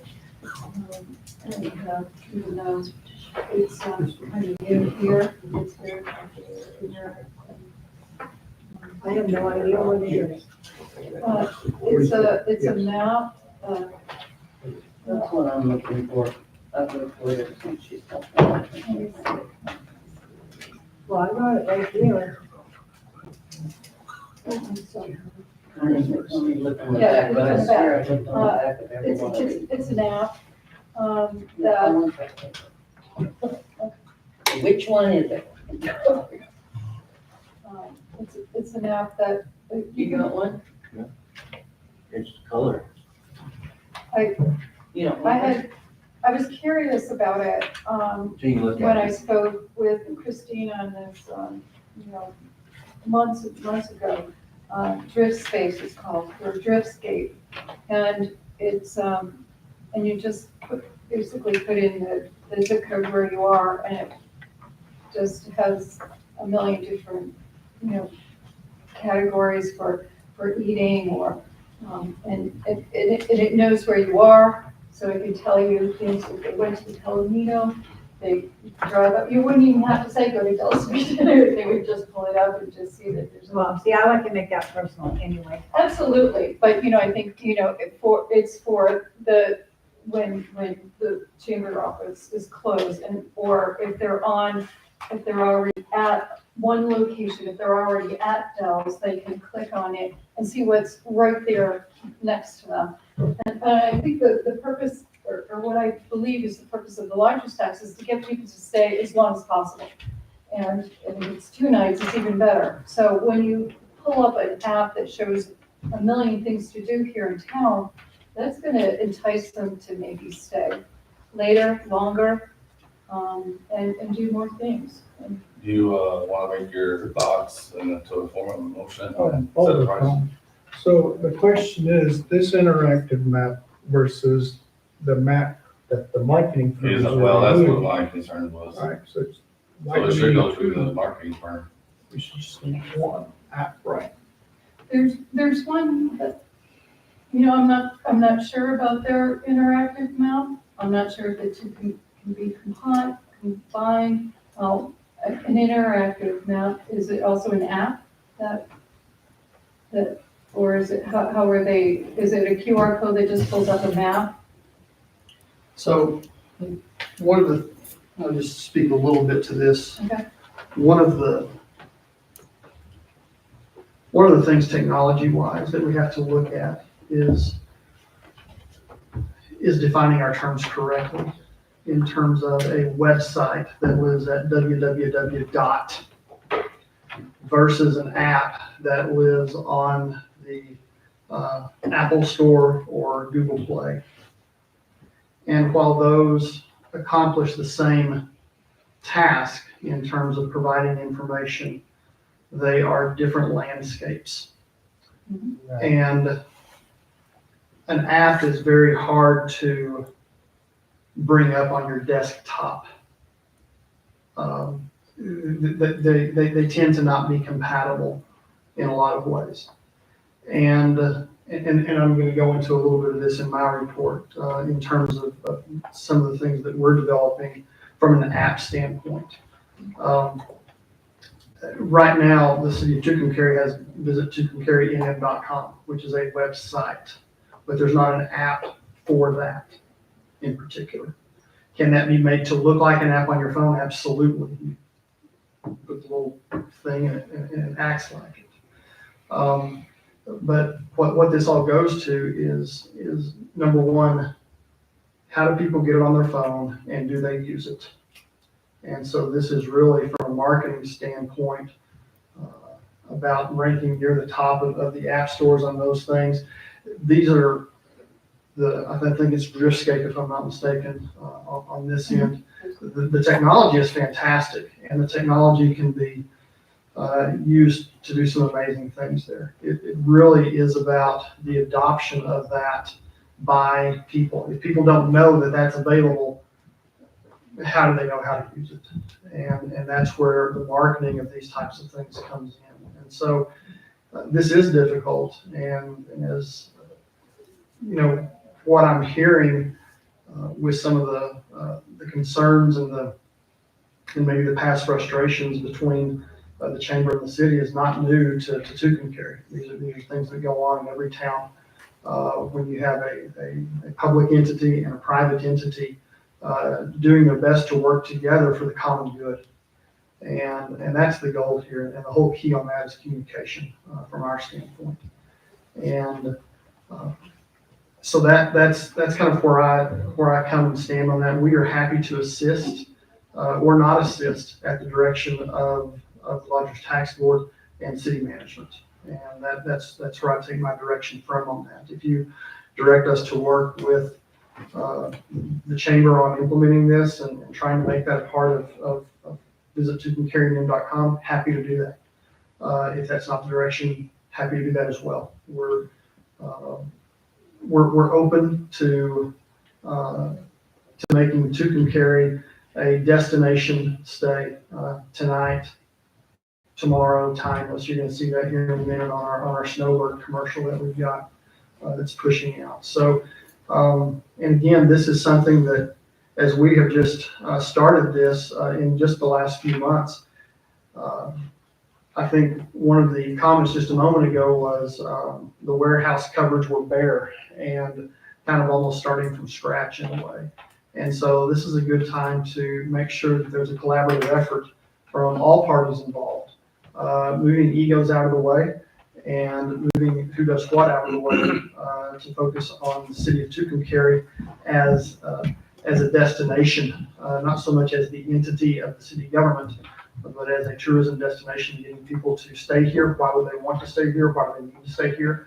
What do we have to offer for that to drive more tourism dollars? Because that is the lifeblood of what we're trying to do here. So those are kind of my initial thoughts on that. Not being fully in touch with what's part of the of that app on that end, and so I'll just kind of leave it at that on that end. But our goal from our side of the world is to work with any entity that desires to put Tucumcari on the map and to make that as seamless as possible and take out the headaches. We do have some, I think as you'll see in the banner proposal here in a few minutes when that agenda item comes up, that because of the strength of what we have buying power wise with Great Digital Media, I think there's some cost-effective savings by running it through one, through this side of the world. As they mentioned, you just kind of end up swapping dollars, which is fine. We'll do whatever needs to be done in the direction of you folks and the city manager. So, Thank you. Can I clarify something too that you mentioned, that this deal will live on our website and it will be an app that they can, so when they click on the link, they can either choose to, it'll take them, you can download the app or you can just use it on our website. And so like for example, like if we collaborated with the marketing department to use this, what we're doing as part of their marketing efforts, it could live on the Tucumcari NM website as well. Right. Or we can create a link from their website to this map. It could work really well together. Yeah, and I'll just go ahead. Christina, you've also already received a grant to start this. Yes, so the grant will cover the initial setup to get everything up and going and get us access and get us trained to use it. And then we add the content as we go along. And then, so it'll be there for us to use until it comes up for renewal next year. And then we just pay the renewal fee and it'll stay there and we'll continue to have access to it and continue to use it so we can keep building it. And our deal has 3 different things in it. It has like pins where you can pin different things on it. You can create tours, so like, for example, if you went over here and you clicked on one of the mural maps, it clicked on the QR code for the mural map and it pulled it up and gave you some information. It'll tell you what other murals are in that area if you create a tour. So it'll guide you to other things like where you're at, or if you clicked on, like you were at Dell's and you clicked on Dell's, it would tell you what's in proximity to you to go see. And so the tours just kind of guide you to different things to see that are in that same genre. So like, for example, if you clicked on like one of the motels, it would show you where other motels were in that proximity or in the community. So you'd have kind of a grouping of things that all together. The other thing is it's a tool for events. So like, for example, with Rawhide Days, they have events at the museum, they have events, at the depot, there's stuff out at the fairgrounds. So when you create that, use that event portion of the program for your event, it'll tell you where different things are, and you can put a schedule on there, and it'll guide you to where that stuff is. So you're not having to go somewhere else to look for it. It kind of lives all in one space. And, or like if you're gonna have vendors, you could create a map in there and a list of vendors, and it would guide you to the vendors. So it's already been created. They're just asking for the renewal of it. Why not have two nets if we're going fishing? Because it seems almost 80% similar to what we're already doing. So it's like. Well, it's already being double done. whack. This is also already being done without our, So it's being, so you got one, we can give them the money, or we can say it's already been done. It's up to y'all. I mean, I've said enough today. Yeah, there's no sense in duplicating efforts, and like I said, this is already the first year of this already being paid for, and without us paying any money out. So what It's ours. you're asking for is the 3,600. Yeah, the 2,500 will renew it next year, and it'll be a shared cost with us and you guys. When is that renewal? It'll be this time next year. It'll be a year from now. We're already gonna have it now for the next 12 months. Okay. Because of the However, grant funding that you yeah, just it's, said. the grant is funding us getting access to it, getting it set up, getting it done for the first year. And then for us to keep So- using it, we'll So my just, question is, so will it also have like Mesa Lands on there? Cause I mean, Mesa Lands, we really need to help. we can promote. put whatever we want on there. Okay. That's- There's okay, no that's all- limit that's as to all- what we can that's put all on. I know, Christine. Yeah, no. All right, let's move on. And the other thing I could, We Okay, allocate motion made by, the 3,600. we have a second. All those in favor? 3,600? And that's an interactive net. Yes. Now, is that gonna be connected with the media? you go through the internet to the chamber. well, and we can link it on the Visit Tucumcari website as well. I mean, that's not a problem.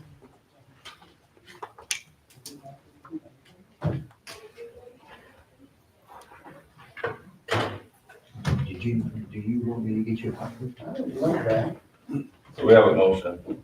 I swore. 3,600 is the motion. She's seconded. You seconded it? Yeah. All those in favor? All those not? It passed.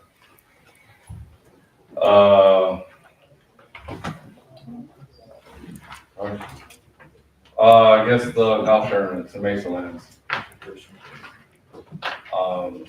Thank you. I'm honest.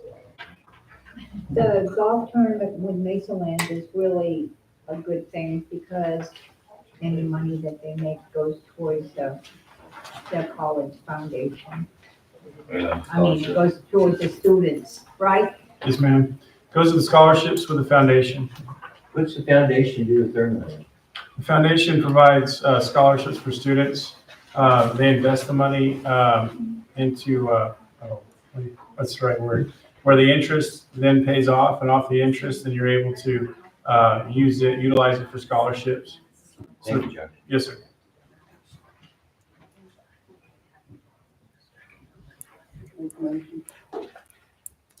How much is the total for this? So for the promotion side, I'm requesting $4,500. As Charlie mentioned, he's also, what? So on this particular application, 4,000. Yes, sir, 4,500. Okay, we're just worried about this application for now. Okay. Right, I'm not trying to be rude, I'm just. Oh, sure. Yeah, well, see, it says 4,000 on the front page and it says 4,500 on this page.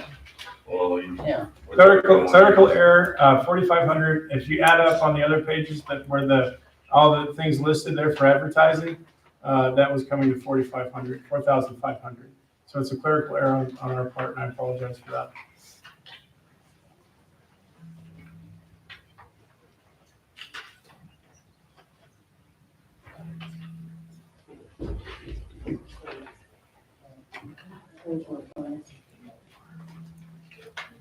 just need a motion and a second.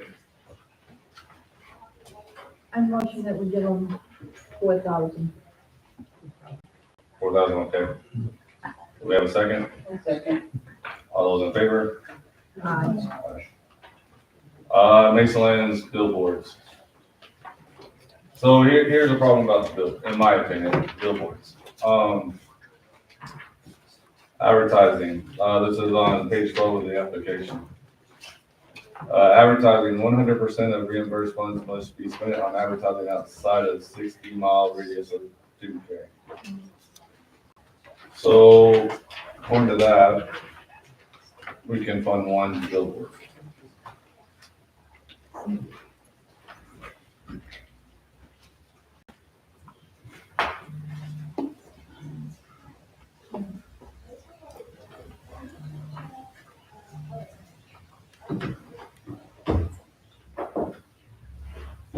So if you want to divide by that by 3 and make a motion, or we don't have to fund at all? Mr. Chair, I'm still confused. Let me help you out. We funded 3 of these for 1 year. Is that correct? Yes, sir. We've already funded 3. You already have those signs. Okay. And last year, we funded all 3 of them? Yeah, we messed up as library tax. We funded the 2 that we weren't supposed to fund, and the city, We did it last year. The mayor We did fixed that, them too. the Mason Land dinosaur. We switched them around, so we funded it last year to give them a step in the right direction.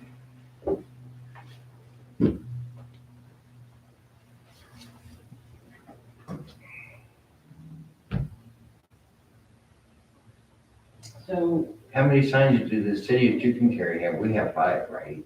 We had 5 with Sun Vista, 6 with Sun Vista, including the golf course one. And then we also have 3 with Lamar. Okay. We have 6 with Sun Vista. dang, Yes. Lila still does, division by, correct way. Have to get the calculator. Well, Lila had to learn how to do math. They didn't have calculators back then. If we fund one, it's $5,439.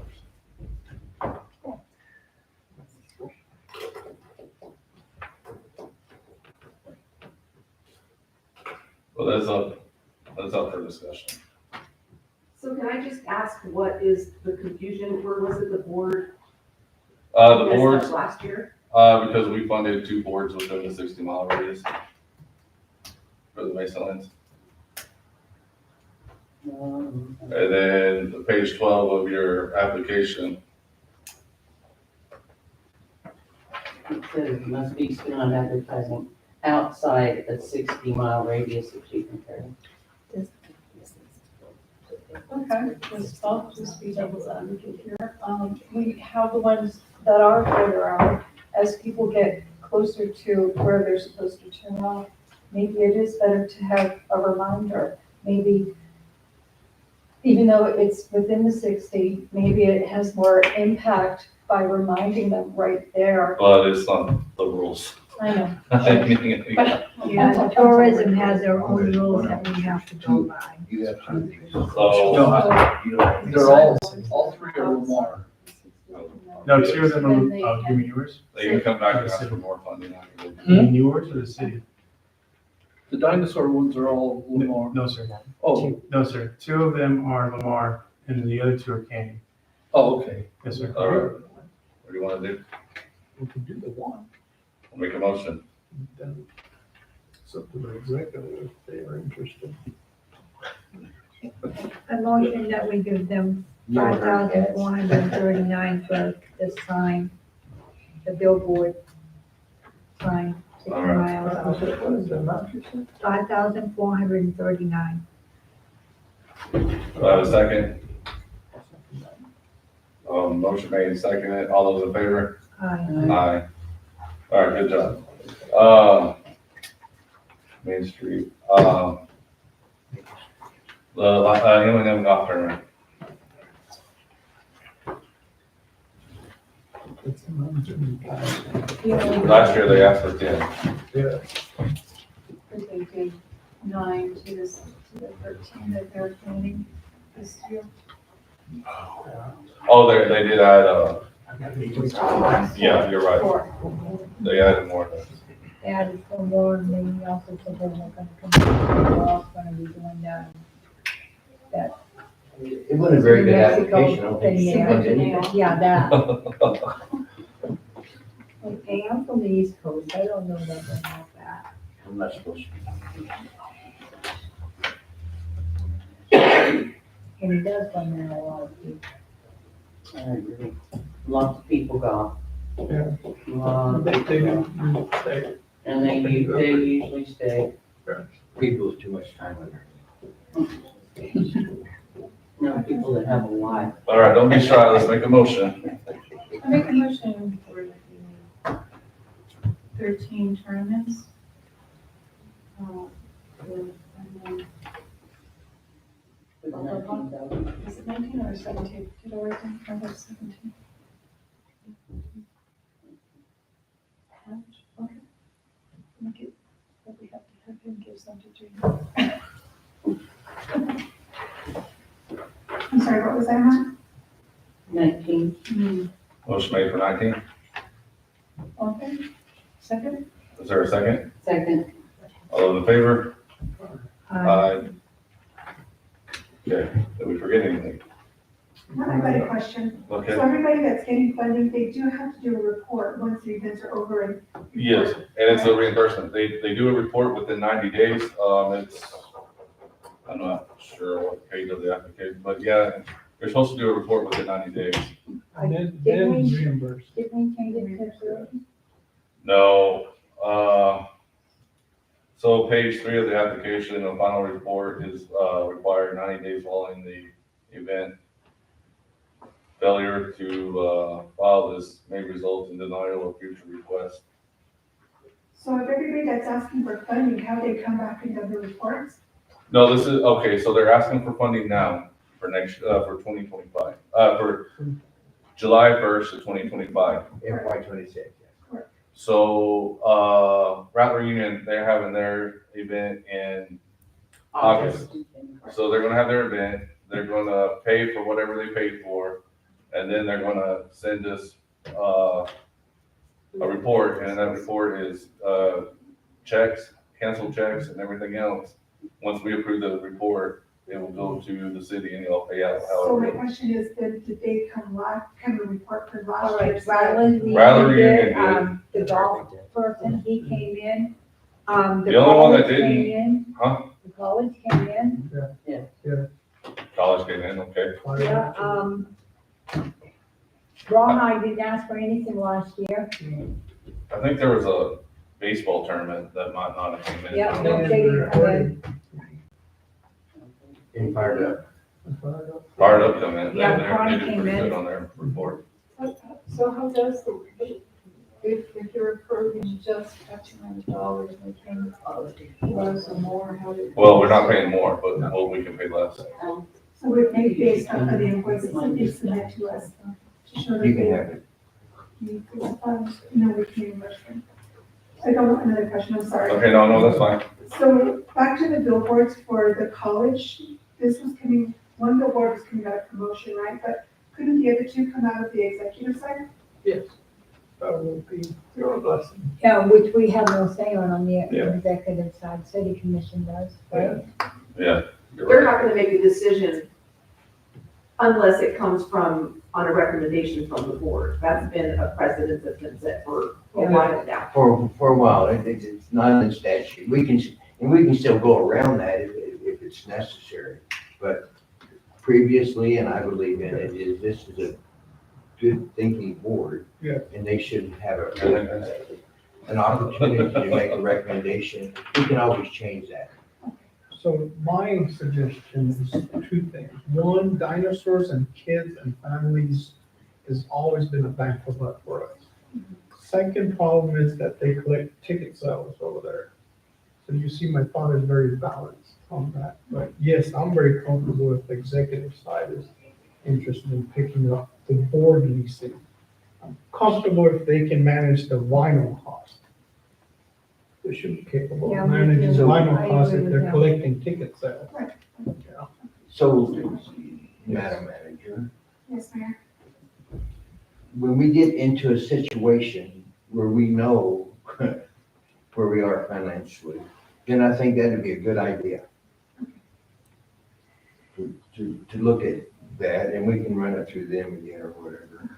Now then, it's not set in stone that we can't fund throughout the year. But we have. Yeah, we have two entities, and it's up to the board. They were supposed to do a report today, but if the board wants them to do a report next time, they can. I don't know why they didn't show up. Maybe it's. So we try to do that Who's that? for the city's budget. Connie, Fired Up, So- Fired Up Car Show, and And when we know I'll what this contact Sissy on convention this. center two, costs. Rawhide days, and they're usually here, so I'm There's sure. probably something gonna be a wrong, something transition. Well, see, here, I know Executive, for a fact that Also the promotion on that. Yeah, there's other conversations going on for recording purposes. We need to take turns and speak, please. I always have priority district. Yes, sir. All right, is that okay? Yes. So we're gonna put it on the radar Yeah. for the college to look at the other two. Okay, I didn't know, that's why I was asking. Thank you. So would you like this board to make a recommendation for the executive, or do you want us to move on? Oh, we're still under the new business part of the meeting, I mean, I mean, I think that would just be nice. I mean, that's kind of what you can hear is based on this, you know, the dinosaurs and. So, Dinosaurs and kids. yes. so, I'll make a motion. So my motion is a recommendation to pay the lease on the two boards that are in the city limit, not for the vinyl cost. The vinyl cost, they can pick that up. That's a pretty fair deal, considering they collect ticket sales. I second that. All right. Do we have a dollar amount? Lila, get your pen and paper out. God. Hey, stop making fun of me. No, I'm actually looking up to you, because I couldn't do that. $12,000. Well, back then we had to Yes. learn that. Well, combination. I'm not making fun of you at all. Okay, where is it? That's my Okay, job. here it is. The billboards, all right, $8,000 would be executive. yeah, With it. they come to 16,000 and one Yeah. of them's gonna be No. 5. Yeah. Yeah, it'd be around 10. No, they can pick up vinyl cost. That's pretty. Yeah, We'll just the pick billboards. up the board cost. Oh, so, So 12 divided by 3, that's or 4. that would be about a little over 8,000. Yes, so 8,000 would be executive, So do we have a motion for 8,000? yes. I second it. All those in favor? Alright, Thank you. Okay, To be put on a agenda to be determined. Yes. yeah. Yes. So, we're done with applications, right? Did we forget anybody? So what's gonna happen with Fired Up? Well, that has the board needs to discuss that. They can come back next meeting technically. Or we could be jerks and say, but I don't think we should be jerks, but I'm just saying. I think we should. Yeah, we should give them a nod to come next month. Because they do have to give a report before they get any money, or they have to give a Representation. presentation. well, I think it's very unusual for Connie to not show up. Yeah, I agree with- Something- Yeah, I agree with you There was a 100%. conflict and, So so next, that the other And the one same is a on teacher. THI, yeah. Rawhide, can someone else come in besides Mr. Dahl? yeah, they come in, but Because I'm wondering if maybe that's why he's not here, because he thinks it has to be him. okay, Well, why can't it be him? because he has a job during the day. We have, we can appear by video. We have Okay. that option as well.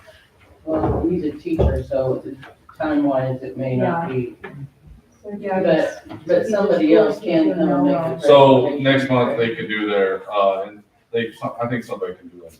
So we're gonna table up 2 Fired Ups and Yeah. Rawhide, correct? Yes. Wasn't there another Route 66? Yeah, when they're at the car show, did you Uh, discuss? Yeah, Route Free 60, party? yeah, car show or fired up as Yeah, well. Connie's for that one Should too. we make all the No, other people, Because they give it a weren't second chance, yes? all right. So, but we voted on the ones that were here, right? Yes. All right, What about the Texas Route 66 motor Ford pre-party? They didn't show up. they didn't show up. I don't know anything about it. And I don't know if they knew they were supposed to come or not. They just emailed me and asked me if I would turn in their application for them, so. I'm sure the same be extended out to them. Yeah. Everybody that had their application turned in and about the 28th, they'll get the same. Okay. I just gotta find it, so I put it with the money there.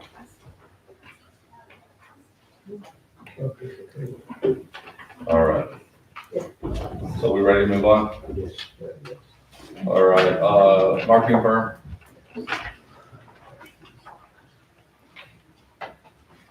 I think you did that within 2 hours. Good job. Good morning. Wanted to start off with our digital campaign overview. I'm gonna have to step over to hit the button. Mouse isn't working. This is for the month of February. We had a little over 215,000 total impressions that led to 37 clicks to the website. And that was 160,000 completed views, if you remember from last month. An impression is where our ads that we are running are shown. And the completed views means that whoever was watching that completed the full view on that, which is at this point we are running both 30s and 60s on that. And so a pretty good percentage of that, and then it's kind of a sort by date and different things. You may ask, why aren't these all the same throughout the month? All of this runs on an algorithm that we start taking a look at. Once we have a couple of months of data, we start kind of fine tuning things. We're really in the second full month as we started this halfway, about December 20th was when we were able to get everything up and going. So there's not sometimes a great answer to why the drop off. Part of it is because as you see the streaming TV versus the YouTube side of the world, sometimes YouTube does some strange things with the algorithm, and we're just not sure why. We don't have a great control over that. But that was the total impressions on that, and we're going to get to the next slide.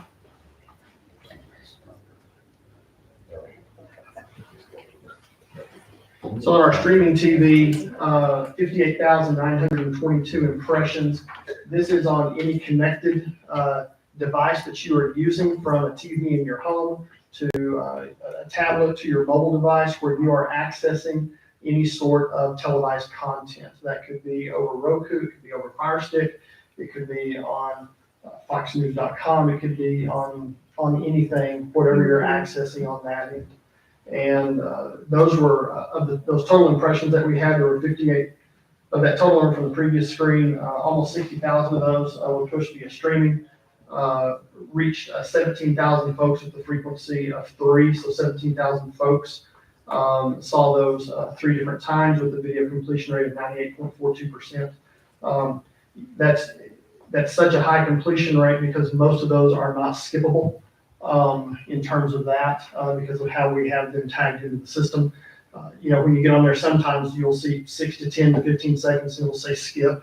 We have these tags so that they're not skippable, so people are being forced to kind of watch it on that end. But most of these, especially if you're on your tablet, you're probably, if you go to the restroom or something, you're probably taking it in there in the restroom with you, so you're at least hearing it audibly on that. So I can't see your graph, but what's the anomaly right there, the 3 months and then the? Well, those are actual days. Those are the actual days last month, the 1st to the 28th. Again, that's just how the 15th, 16th, 17th. Don't know why that was there. It could be post. I mean, that's the weekend post.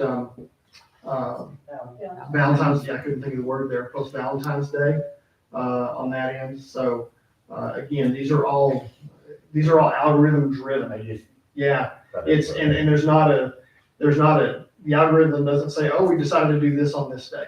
on that type of thing. So that's the streaming TV. Hey, Connie's here. That's enough. My apologies, I had a conflict this. No, it's fine, Which is more important. but let him go ahead and finish. In terms of the YouTube performance, 156,000 impressions, 66% completion rate, so 102,000 completed views. So that was that's what the YouTube looked like on that end. You get a conference, that's much more important. Get video on our phone. And then this is the video completion rate by age, by gender, and by device. And again, 37 clicks through to the website from that, 0.02.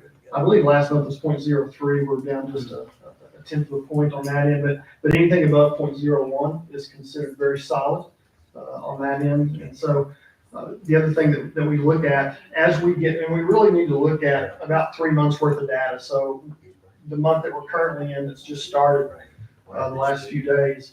Once we get this third month of data in, we're going to be able to look at where some of these are hitting and be able to focus our targeting a little better. If you remember when we came before you last fall, we had some discussion about the difference between return of influence versus return on investment. And these first real 3 to 6 months are about return of influence of lifting the brand. And getting the name of Tucumcari out there. And then once we have that, then, oh, okay, yeah, we know this now. And then we can start to do some additional pieces on that. We try to get our budget.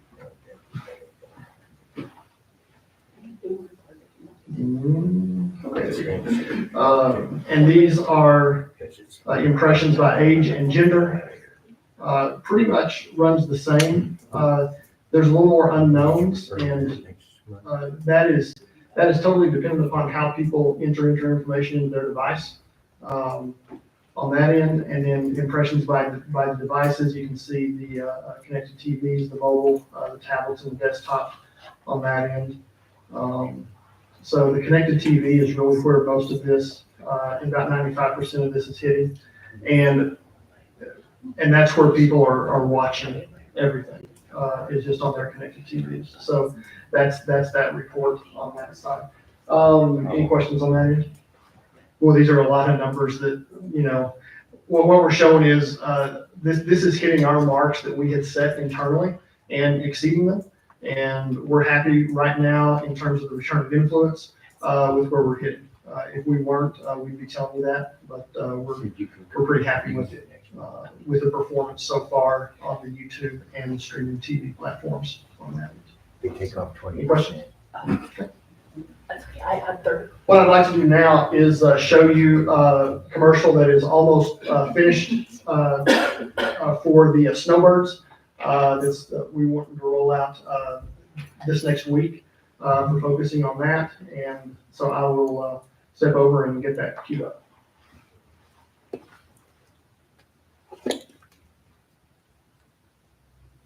There's Tucumcari. Where's the water? You're That's a welcome. garlic right there. Tucumcari, your perfect stay on the book. Hold on. There's a river. It's gonna look like when you're done. That's right. We're gonna get the water. There's a river over you Don't worry. There you go, now you have people.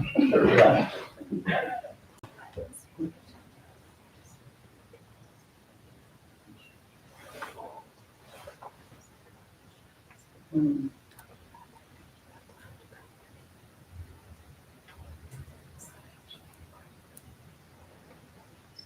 Tucumcari, your perfect stay on the Mother Road.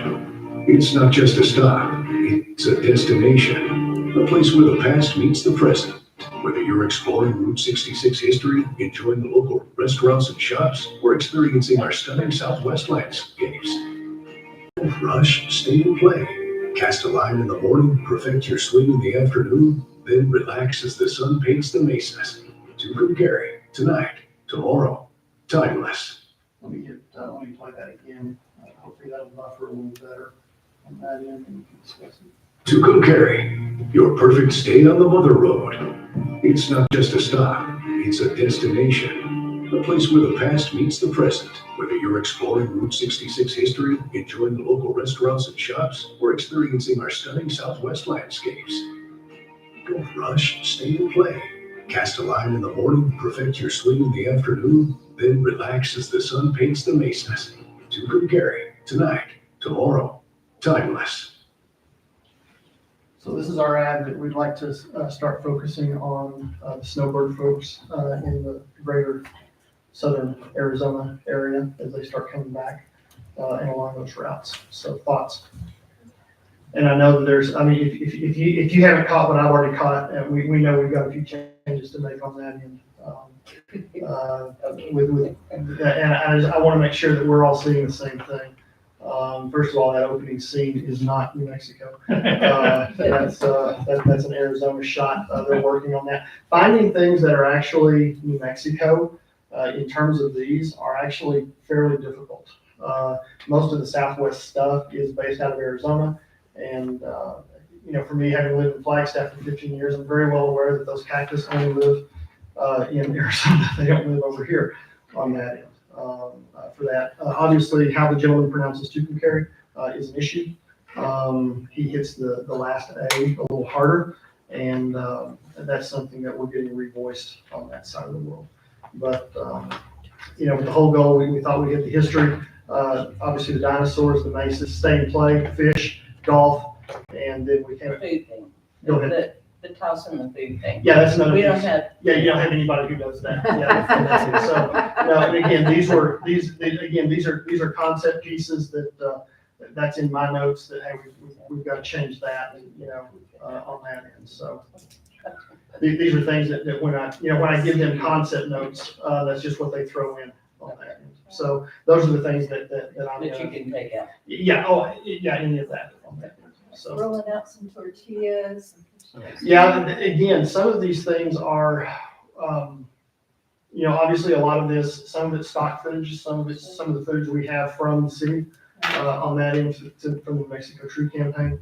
And so we're pulling together, and now that, we're glad we didn't see anybody over here the last 2 days, but now that the weather's getting slightly more predictable, we've got some stuff scheduled for some folks to start, some of our production team to come over and start doing some more video and some things to put into some of these. So this will also have the digital ad component. So there'll be a 15-second version of this and a 6-second version of this just to start moving out on the Facebook and social media sites. And it'll also have all the digital ad components as we currently have for everything else. So but the key on the snowbird piece is that tagline of tonight, tomorrow, timeless on that end, and trying to get people to pop in. So So we're not even gonna start putting that out? basically next week, as soon as we make a couple of these changes. Where I was hoping to have them done this morning, but our folks hadn't done it yet. Those are some things I'd already identified that we've discussed here. So thoughts or comments? Any additional? Okay, cool. When are you ready to do a report to see if we can renew or whatnot? So that's actually one of the things that we would like to discuss on that end. Our current contract with the city ends on June 30th on that end. And so the original discussion when we had this last fall was to look at renewing this on an annual basis about this time. So the request would be to move forward with the current configuration for FY26 with what we have, to do that for another annual agreement with an option to extend another year. So basically, pretty much looking at a 2-year agreement, but doing those on 1 year renewals for that. And I know with it took a little bit of time last time to get all the documents put together, but at this point, it's really just, I think, changing the dates on the documents we currently have, and I would defer to the city manager and finance folks on that in terms of that. But And then there's the other question of, because this is really just focusing on the city at this point. Obviously, we've had some other discussions about the other items today. But then there needs to be another discussion. I think this is probably a little premature since we don't know the full financial picture yet, is my understanding of what marketing for the Route 66 Centennial actually looks like on that end, and whether you folks want us to handle that as well, which we would like to, and are already gearing up in anticipation thereof. So the request would be that you folks would make a motion to renew our contract as it stands for FY26. No, it is critical that we don't lapse our marketing from efforts. I'm very comfortable making a motion. And I totally agree because he's done a lot, they've done a lot for the town. We can't let it lapse. Yes, I would make a motion. Well, then another thing is, and I'm for it too, but, we've had two other contractors. We had Sunny 505, we had the one prior. Yeah. This one's very transparent. He gives us, numbers, even though I don't know what they mean, but he gives us numbers. I'm happy to sit with you anytime to dive into. I agree with Al's motion, and it was seconded, but the motion says we recommend to the city commission to renew their contract as is, or as it currently is. You need a new contract or nothing? So, we're gonna have to go out for an RFP. If it's under 60,000 or? With it being the Centennial, working on the Centennial with the marketing, I think it's gonna max out that 60,000. We're at, what, 58 now? Right, and the request for this does not include the Centennial. Correct. This is just the basics. This is just City of Tucumcari. There needs to be another discussion with you guys once you figure out the dollar side of the world, what that looks like. So. And my recommendation as the procurement officer would be to go out for an RFP for marketing services, regardless of what those services are. If it goes over the 60,000, we're okay. We're in compliance. That would be my recommendation. I'm a little confused. If it's over 60,000, we don't need to go up to. No, if it's under 60. Under 60,000. Because it's professional services, the state of the procurement code says any professional services less than $60,000, you don't need to go out for quote, you can just award it. And we're If sitting it's there. anything over 60,000, then by law, we are required to go out for an RFP Yes, or use a CES vendor or a statewide price agreement. understood. My recommendation is that the city of Tucumcari go out for an RFP for marketing services, and within that RFP, include all services, whether those services would be to work with the chamber, to work with, work on the Centennial celebration, whatever that entails, So- they would be covered under that contract. Can you do, say you have $58,000, can you move around in that, and like more focus on the Centennial instead of more focus, can you, instead of working on commercials? We spin it at the direction of the council. I'm just wondering, at the cost of everything, if we renew this, can you stay under 50, about 58,000? I'm sorry, as a procurement officer, that is not gonna be recommended. That is not gonna be my choice, and I will take it on record. I believe that it'll go over the 60,000, and we are right on that line right now, and I am not gonna be put in violation. Okay. All right, that's our decision anyway. It Let is me your ask you a decision. question. We have a contract now. Yes. Is that being paid monthly? I believe so. So it was 58,000 and we've only been doing it 7 months.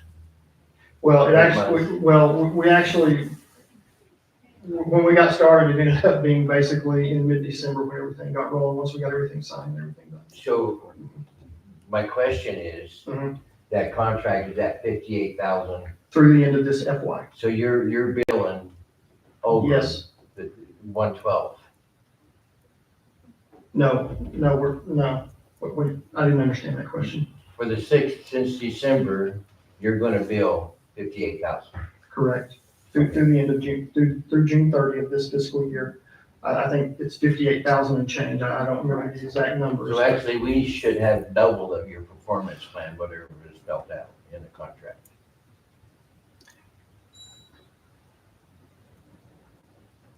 Well, that was just what you folks wanted to do last year. And that came in underneath the 60,000 professional services number. That was what was asked and agreed to. Yes, and that was to get us through the rest of The fiscal year, yeah. So how much are you gonna want for a year? Shoot, yeah. Can't do that. We can't do that. Can't do that. I guess we have to follow rules and. we have to Yeah. follow rules. And again, that goes to what you guys have to spend on that. And that's gonna be up to y'all, on what that looks like. I mean, if you told us it was, let's just say 60,000, we're gonna go figure out how to do that. If you tell us it's 600,000, we're gonna go figure out how to do Well, that. that's what I You was know, I mean, saying, it's if just, we could, it's a, stay under the budget of 58,000 and maybe change your line of work to focus on Centennial, but that's just my idea. I We don't know probably the need to rules. sit down and look at a total scope of work again. And what, because we've discussed other things that we want to. Very Yeah. Yes, good. I figured that would be an add-on versus this is still needs to continue as marketing. You see, but what they're saying is. It can't go over 60,000 or we broke the law. It's against the law. Well, and one of the thought processes is to, that you look at the Route 66 Centennial as a special one-off, contract side of that, but that's Yeah. totally up to whatever procurement pieces are there. Or- And I don't understand all of that, so I'll just leave that to you folks. Because if we table it, the chance of being lapsed is likely, because we were discussing this before October, and we just barely got them signed up in December. So our marketing efforts will be completely lapsed. So you want to keep the marketing efforts? Well, I don't know, whatever. Well, if the marketing, the contract ends on the end of June for the marketing that's under the 60,000, if it ends the end of June and it picks back up then it picks back up again, then all this can change, right? And it can change to the Centennial? No? You have to have a scope How of long work, does you it have to have take a we scope do- of work and all the, a contract and, Okay. to be honest with you, So can I share, I don't mean to interrupt. no, you're fine. My timeline is, I plan on going out for an RFP for marketing on April 15th, or in that timeframe. I was planning on putting it out for anywhere from 20 to 30 days. Contract would be here, I'd say, before the commission by June, right? Maybe mid-June, just enough to get us started for the new year. That's my timeline, so no, it would not last in time. Okay. So it is very critical that we follow your Well, timeline. we have rules, she's. No, I understand, it's just making sure that the timeline and the sense of urgency is being met. And so within the contract, the good thing about going out for an RFP is we can extend it for numerous years. So if you guys Yeah. want to do 1 year Yeah. at a time with an option to extend for 3 years, I then don't have to go out for an So- RFP every year. Yeah. You guys would be, in that contract, you guys would be able to set limits, Yeah. right? The limit would be kind of no different than our attorneys, right? Yeah. Our attorneys are there for a 1 year period to spend no more than this dollar amount. Yeah. That dollar amount can be set out recommended by the board and set by the Does their commission. contract have an extension clause in it? No, it should not, because it was initially for 58,000. When you go out for an RFP, that 60,000, that threshold isn't an issue. I'm asking if this contract had a renewal clause that we can renew it for a year. No, that was the discussion with the previous city manager on that one, was that they wanted to, have this through June 30.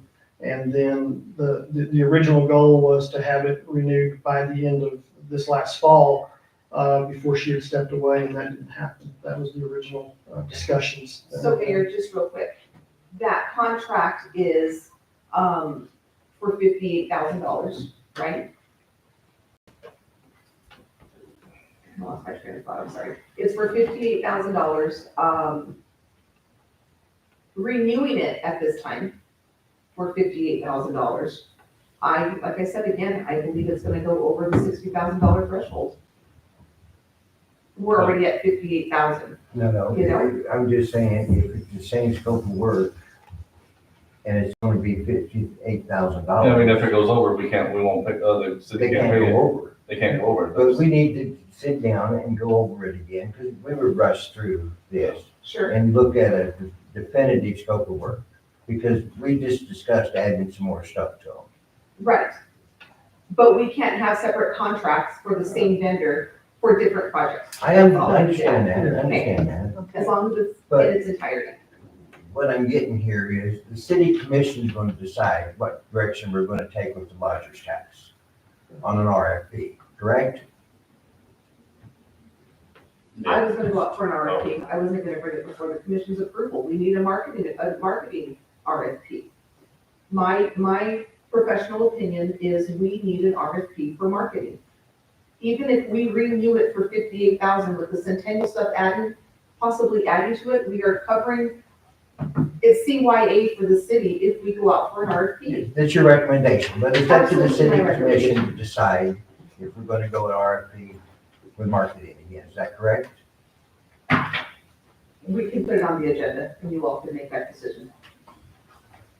When would it be on the agenda? We can put it in, the next commission meeting. Next week? Yeah. It's the critical is the sense of urgency and lack of marketing. For example, let's say if it's 2 years contract and centennial celebrations and it comes out to 200,000 plus, then yes, I understand your situation. So so you can do this RFP without it going towards the city commission, or do you have to go through them first? before you- So Depends on who you the ask. mayor is now saying that he wants the commission to make that decision. whether we go They've out done or that not. in the past, we have to agree on the RFP.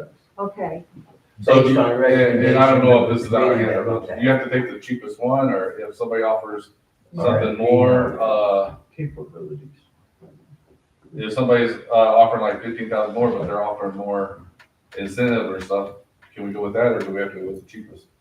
RFP is what's best, for the city. Okay, An invitation for bid is the price. all right, very good. So then we would lose everything. No, well, at this point, I would suggest that it goes on to the city commission meeting, ASAP for this month, and then they can make the decision. and they already know that we want to keep. We want to keep, because any and every marketing effort is minimum commitment of 18 months. Right. And they've done so much work, as you see, we can't let that lapse. So I mean, like, I agree with him 100%, but we have rules to follow, Yeah. that, the rules that we don't even know about, because it's not Put our, it on the agenda.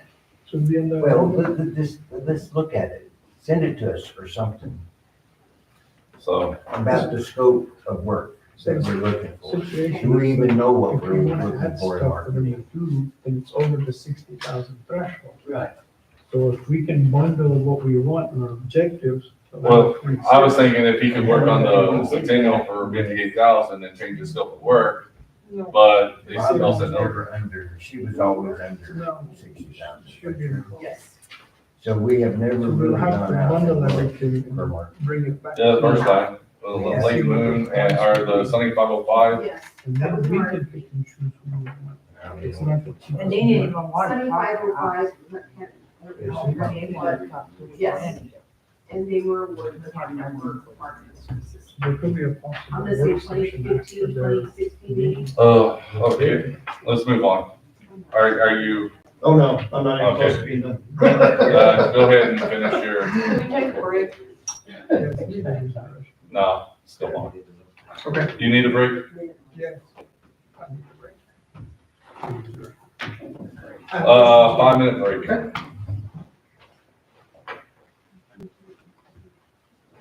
Who gets to decide on Well, two of y'all needed a break, so. it?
Are we back on? Well, we're on. Thank you. I'd like to just continue here. What you have in front of you, folks asked us with looking at the banners and the hardware to attach to the light poles in the city. And so as instructed by the Rogers Tax Board and the city manager, Great Digital Media sought out 3 quotes for banners. Those banners are 24 wide by 38.5 long, with pole pockets, and I believe they also have grommets on them, for a quantity of 300, and then the same support brackets, single, I'm gonna use the word single-sided, just for one side of the pole, in the city. The banners were quoted out as 3 designs of 100 each, which you guys have already seen and approved. Those banners are doubles. Go ahead. If you stop right there, I don't think I have seen the other 200. We picked out Route 66 Centennial. And the month before, we've done the 2 previous. Yeah, I would like to see them. Okay, I think I can pull that up here in a minute. Yeah, Have you definitely. seen them, Matt? I vaguely remember, but not, it's better for a refresher. Yes, we can do that, sure. Please provide them in an email We, to us. yeah, absolutely, 100%, no problem. And both of those are double-sided. Yeah, but I kind of forgot what they look like. I remember seeing them, they all look nice, but. Sure, I'll bring those up here in just a second. All right, thank you. So they're double-sided and they're the blockout, with the UV protection, basically the best they can for, for not fading away over the timeframe, for a total of 300 of those. 3 companies, that we reached out to, came back and submitted numbers, and they are here, Harrell Sign Company, Skyrat Sign Company, and AAA Signs. As you can see, Harrell came in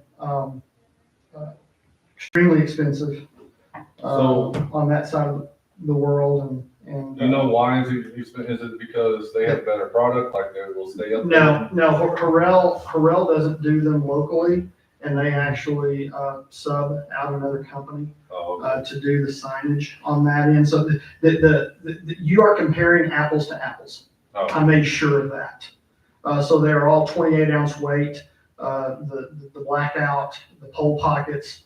These, whichever company you guys decide to go with, they are going to be the exact same signs and very similar in hardware. There's only a few hardware choices out there for this type of thing. So, and as you can see on the hardware, yeah, I provided them with copies. And as you can see, the hardware is fairly similar on that, and the main difference is in the cost of the actual banners itself on that end. And so, I don't know with Harrell if that they didn't mention anything about shipping on that end. But again, I just asked for the quotes, and that's what they provided for that. All of these are basically a 3 to 4 month lead time from start to finish on this end, and that is production of banners for that. And most of these, in fact, all of these companies are, I believe, either 50 or 75% down, and the balance due upon completion in terms of the financial. That doesn't work for us, I don't believe. Is that right, Manager? Well, that's theirs, and that's just what they put on the quote. I think our state statutes, that's what we. Okay, then we can, I'm sure they'll work with it on that, and I'm just reporting to you what they'd said, so. And your time frame is what? Our time frame is we're ready to go. It's up to y'all on that, and I mean, we, assuming that y'all don't make any more change, I mean, if y'all make changes to the Can we design. put this on the next city manager or commission meeting so we can get moving, possibly? Thank you. Yeah, in terms of getting them the artwork, we could do that today, that's not. Absolutely, we're gonna need it for the city commission meeting, but they need to see what they're voting on. Sure. Yeah, absolutely. In fact, yeah. I'm pissed with that. You said acronym, that's what you. What Ralph say? I keep forgetting we're being recorded. Did you be quiet?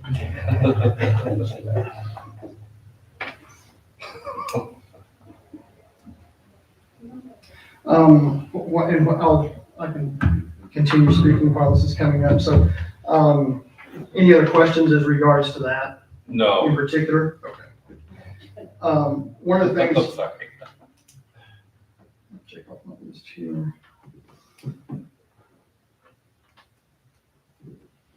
So, has anybody Go ahead. talked to XL about putting up the hardware?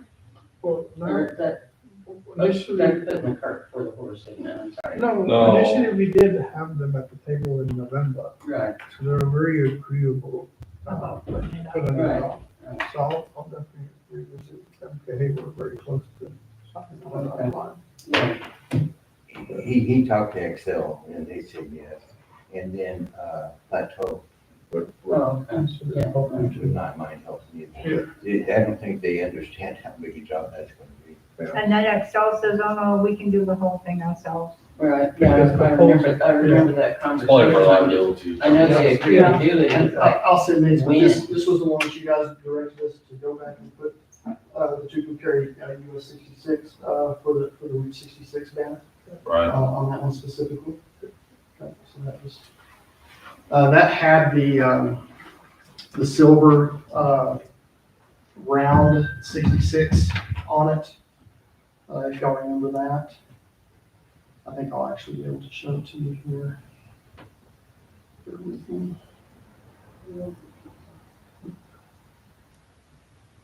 So it'll be real close, just before summer. Okay. okay.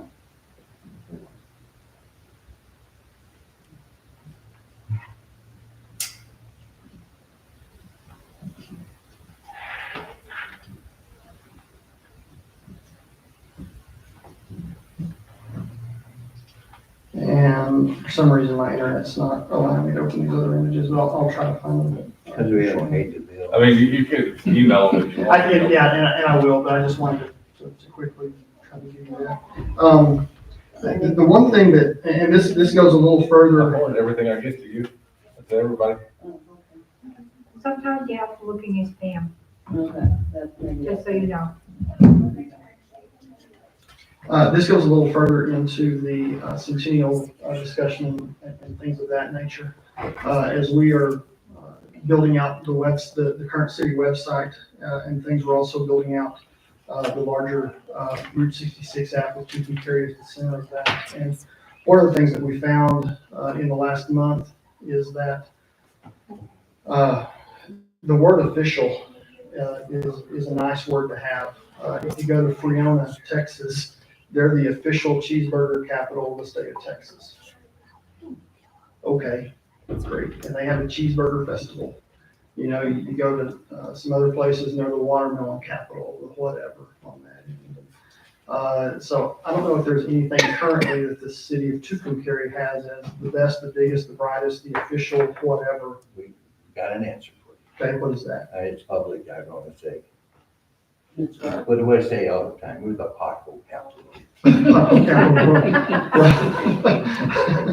We're the heart of 66. Well, so it's, you know, one of the thought processes is, as we talk, you know, as we've had discussions today about the dinosaur museum and being kid friendly and things like that.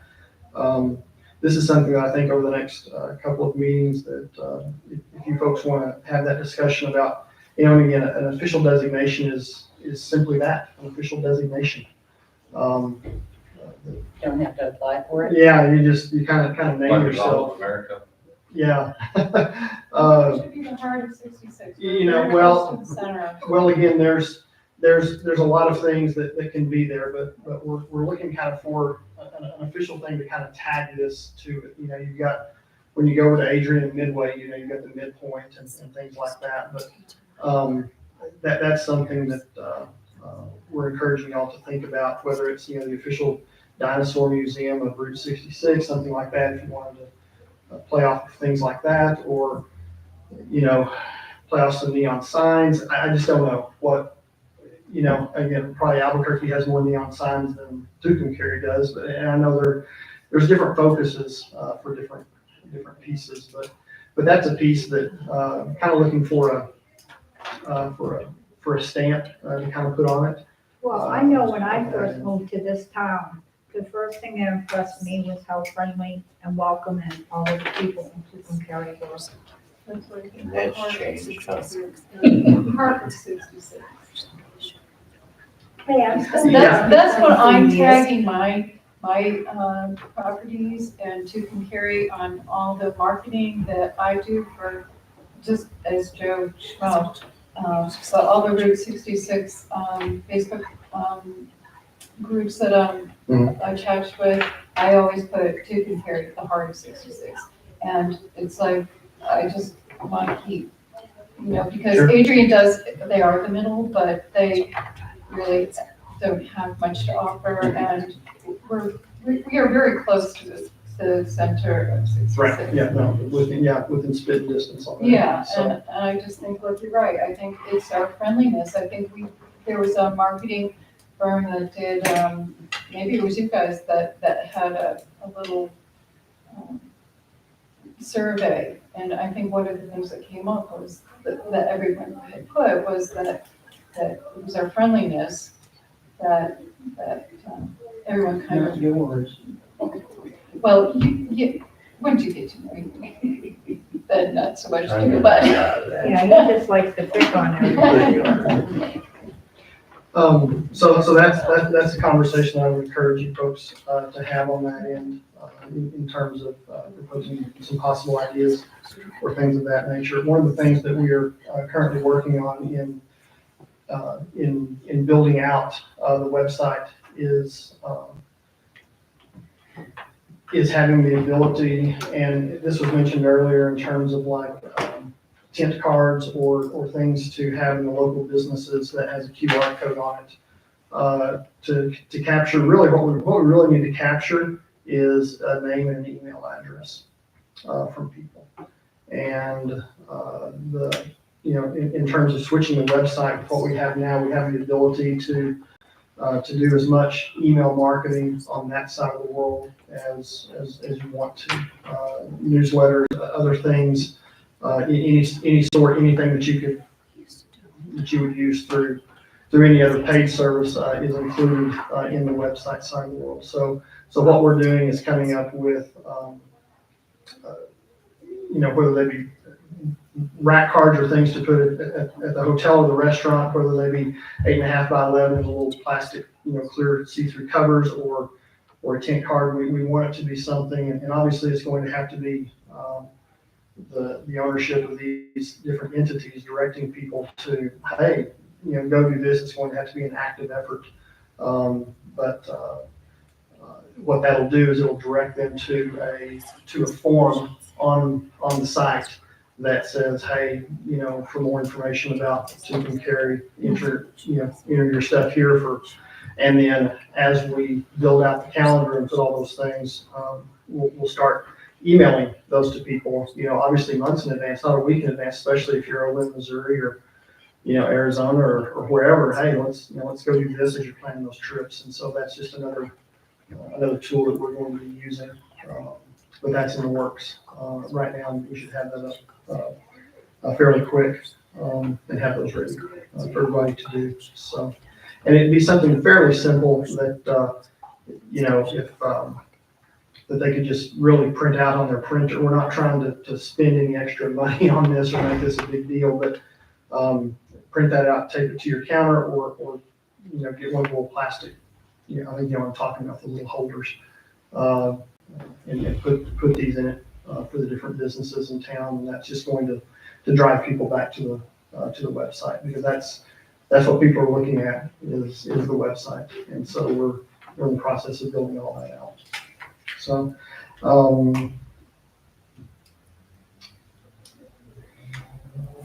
and I think from my side of the world, that's the balance. I will be dialing in remotely next month. However that looks, I'm going to need to dial in remotely on that. I am having a knee replacement surgery on March 27th, and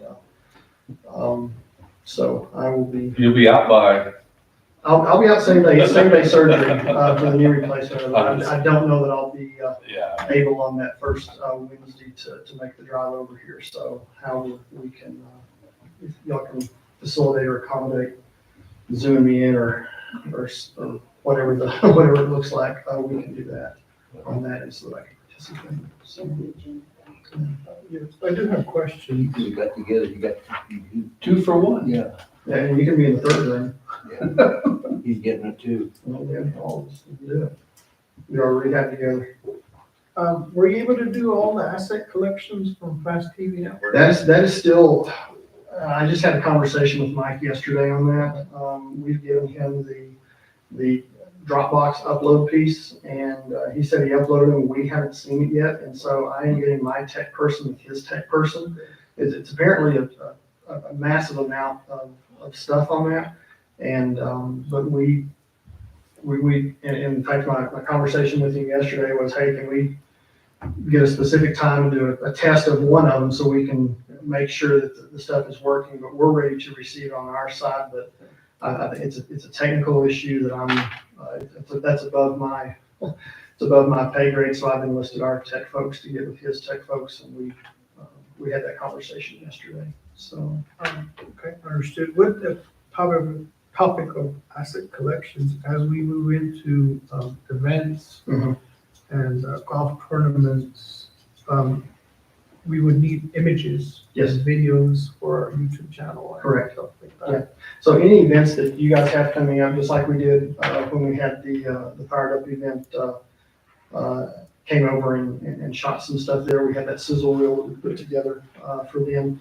And I think, as I said a little earlier, now that we're heading into spring and have a little better days, you don't want to take pictures of brown dirt and no leaves on the trees for however many we have here, 10 or 12 of them, similar to Amarillo. And so within the next month, it's supposed to snow 5 inches here this Saturday. So it's kind of like, we're just in that time where we're on the roller coaster of Mother Nature. So I think by the end of March, we've got, our production team is ready to make it happen when we can do that. And I think it's probably going to be one of those where, we pick a couple of the hotels and the restaurants to go get some focus things, go to the golf course, go to the lake. And obviously what you're seeing on there is kind of some stock footage on that, and we're trying to focus on the golf ball and the shoes and the club, not, the course doesn't look like that. Well, because we haven't been over here yet, but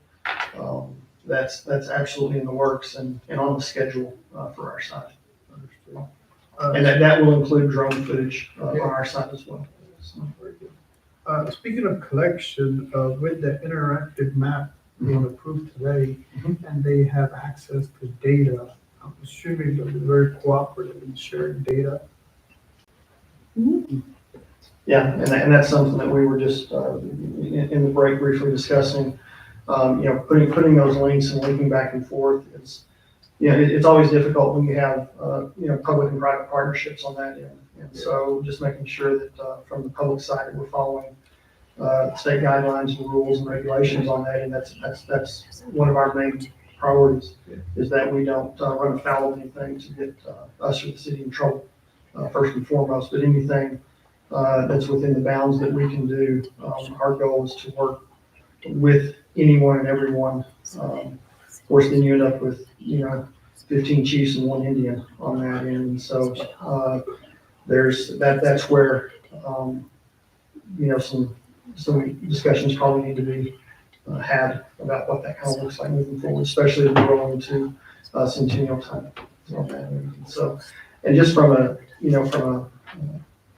larger standpoint, everybody along Route 66 is going to be vying for those dollars and vying for the eyeballs, and they want you to stay a couple nights in their place. And man, if you did that, it'd take you 3 weeks to get from Tucumcari to Elk City, on that end, which is just fine. But for that end, we as the marketing firm, we'd like to be involved in those discussions and meetings. Just number one, hear the information firsthand and to be able to adequately use it to the benefit of the city of Tucumcari.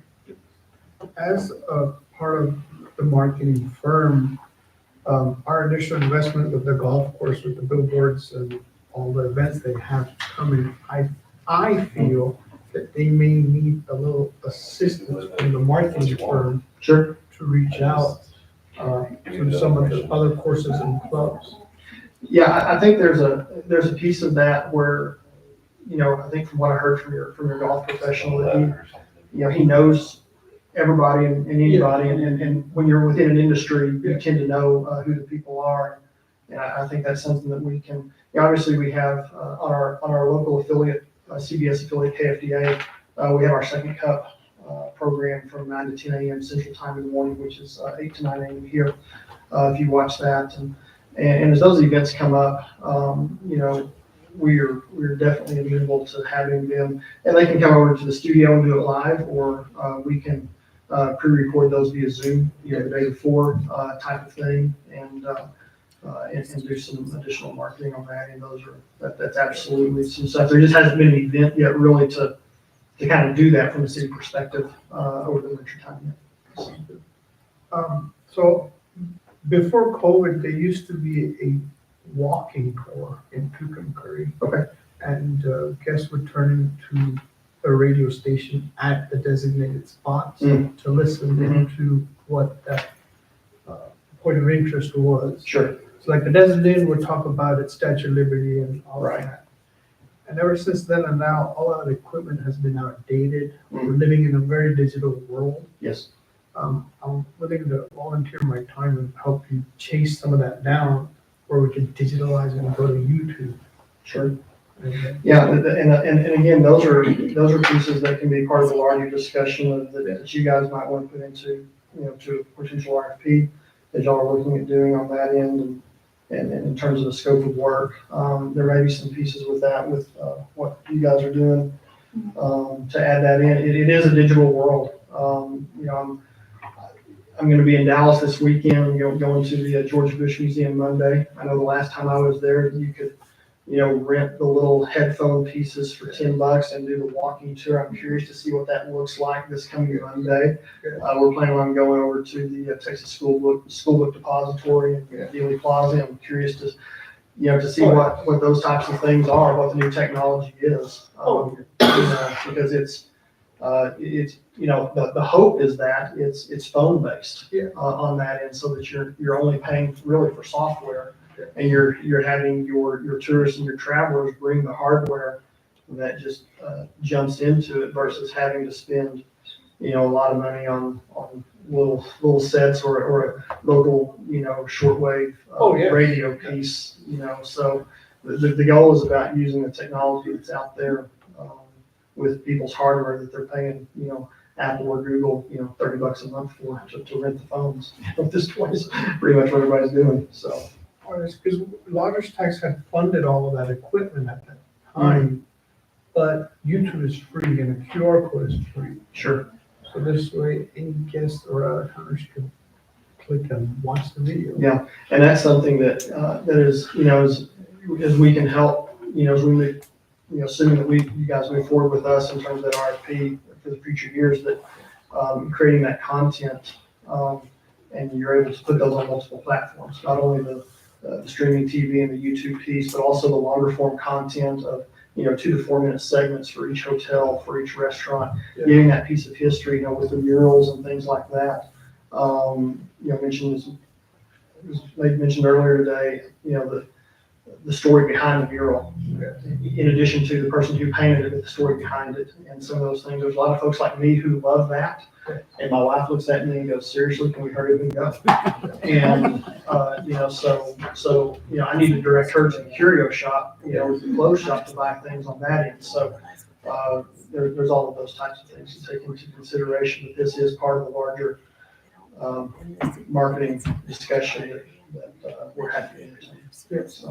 Lastly is the promotional projects that we need to start discussing between LCD marketing firm and the city, which are very generic, like the cups.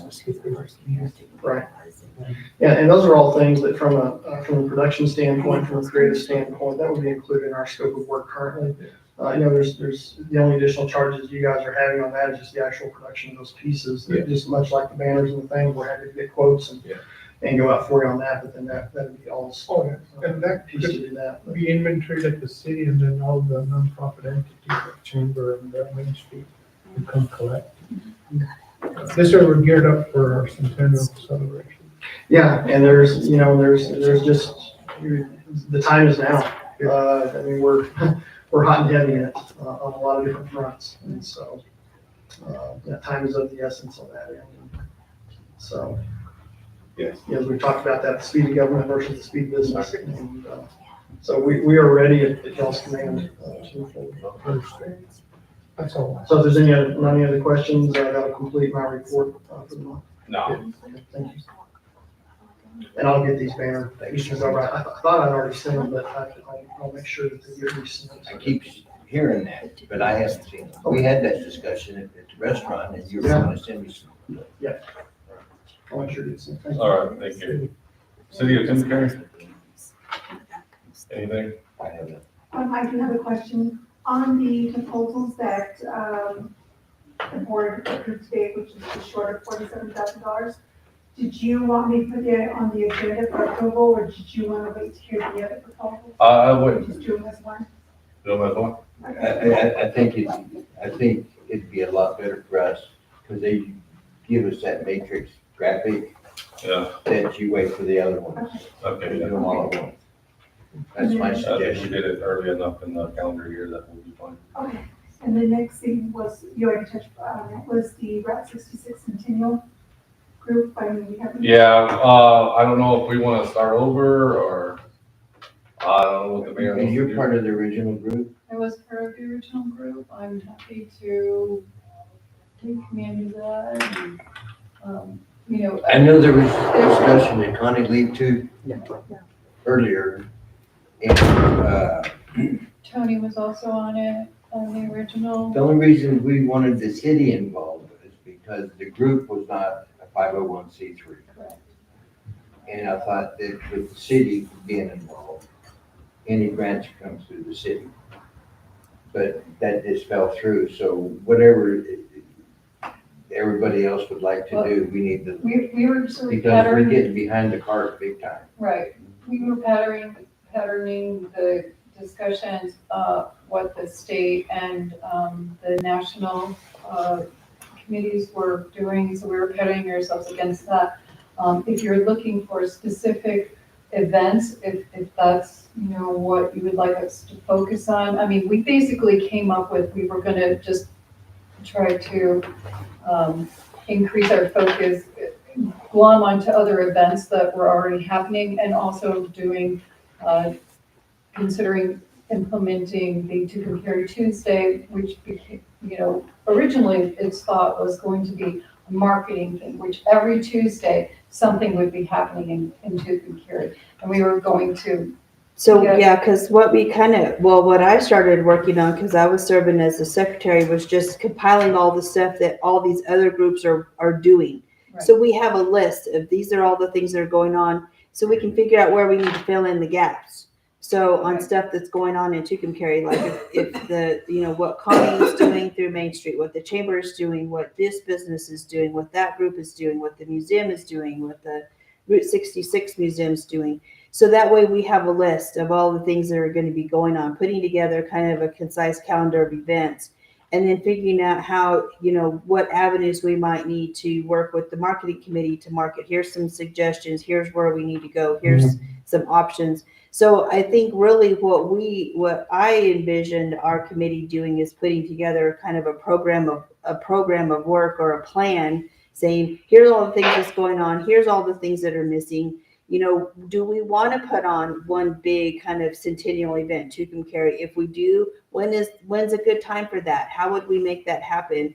Working with the car racing deal that Paula was trying to bring here, working with some of these, who's going to work with these groups that are wanting to come to Tucumcari during the centennial, having a plan so that when the questions come up, okay, well, the chamber is taking care of that deal. Well, no, the city's taking care of that deal. Well, no, let's, because everybody's doing different things, but we don't all have it all together where we can see who all's doing what and what kind of things we might want to be doing. And because like, when we first started, before the Centennial, the state stakeholder group came to Tucumcari, you know, we had just a few people, Paula and Daniel and myself and Connie, and we were identifying also things that needed to be done in preparation for the Centennial, like working on the lights, repairing the sidewalks, putting in crosswalks, you know, just those types of infrastructure things that needed to be worked on.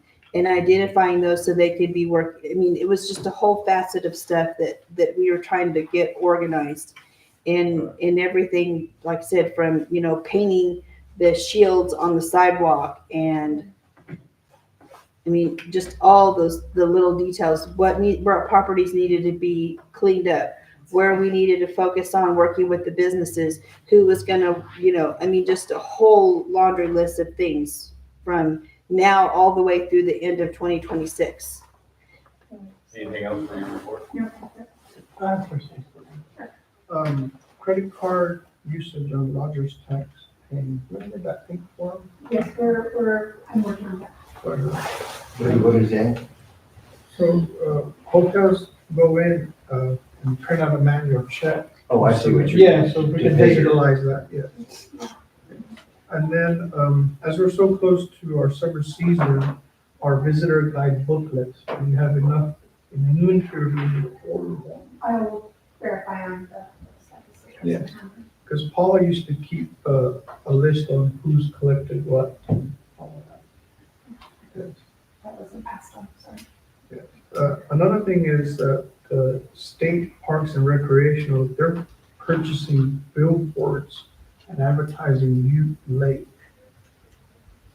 Most guests do stay in Logan and all of that area, but majority of them come back to Tucumcari. Because at my front desk, they always ask They me, prefer to stay there, where can but we they go don't to have order?" places, right? So Yeah. you get to roll over, yeah. Yeah. Big time. So maybe we could at least investigate, how can we capitalize on this? On the lake specifically or Yeah. recreational? So the state is purchasing billboards advertising Ute Lake, Right, and we get all of those guys fishing and whatever. right. But some stay there, a lot of them actually come to Creighton State. Because the motels are full and they charge them. Well, the Yeah, bass, they want to come and- the bastards know that anyway. Yeah. I'm sorry, bastards. Sounds good. I was a card-carrying member of the Okay. SSS, yeah. Because you did say Any you other did a lot questions, of Al? tournaments, right? Oh, yes. Yeah. So how would we tie into that? Well, just advertising, if we can allocate some advertisement money, we can do a dual partnership. All right, any other questions for the city of Tucumcari? No. All right. Thank you. Items from citizens, 3 minutes.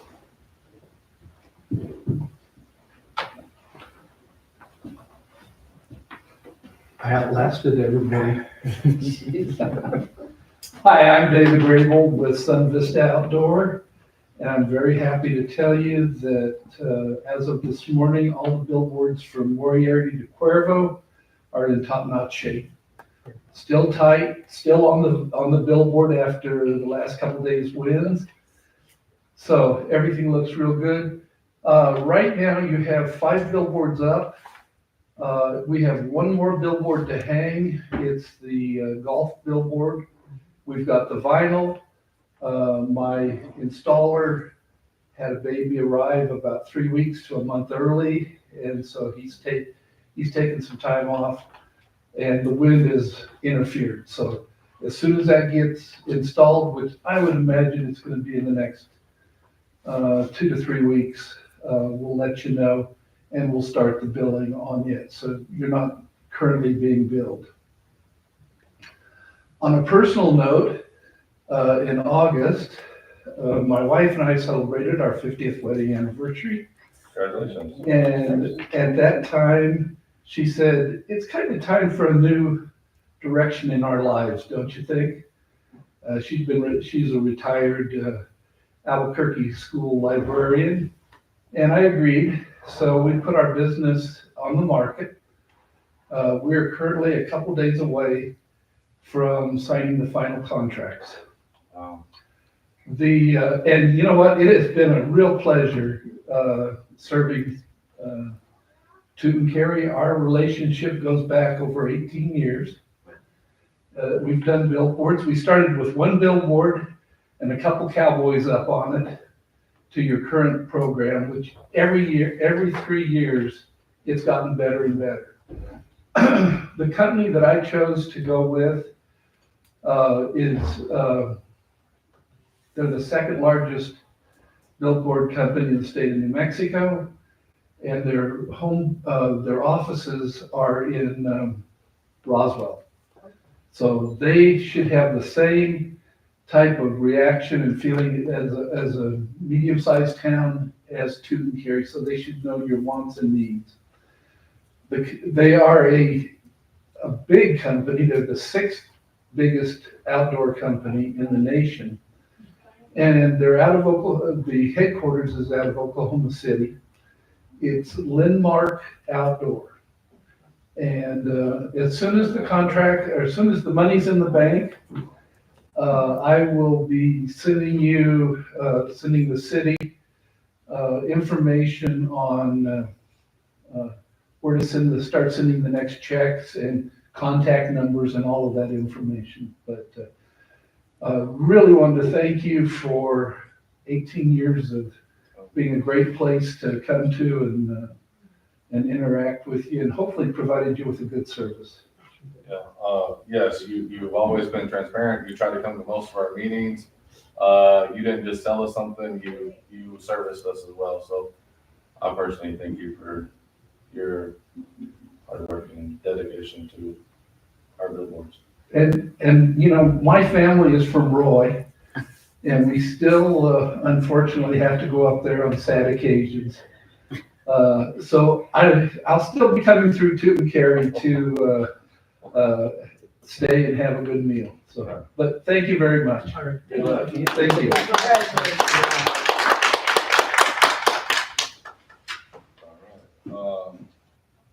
Items from board. Nothing. No. Okay. Anybody? Items from board. You got anything you want to talk about? The Loggers tax wise? Just in general, we also getting these applications, online, it's great, but if they could be presented instead of on paper also to the city. There are some people out of town that it may be difficult. Speak up, Joan. Yeah. Speak up. Oh, to automate, to get these digital, the applications, there were several people that had contacted me originally for some really interesting events. And the weather was bad, they couldn't get contact with people that could, get these paper applications. And, so. We can print those up, can't we? Yeah. You could print it on. It's supposed to be presented, but on paper, I was told. Well, okay, so they had until the 28th to email or something to the city of Tucumcari. And after that, they scanned them, I guess, and then the city management sent them to me, and then I forwarded it off to y'all. But you're talking about more digital. I didn't know, I thought it had to be presented to the city on paper. No, I don't think that's so. That's what it says. I'm lost as well, but Because I thought they printed it, filled it out, scanned it, emailed the city. yeah. Nope. Nope, Oh, I don't know. nope. They had to be delivered. They all got delivered in person. All I did was scan to Matt, Okay, and then but Matt you don't have to distributed. deliver in person. You can scan it. It probably says on your, It doesn't, it just says to No. deliver 8 copies. It doesn't Well, say you yeah. can email. I'll clarify All right. and thank let you know. Mhm. Yeah, that's in the ordinance. Okay, that's in the ordinance, okay. Anything else?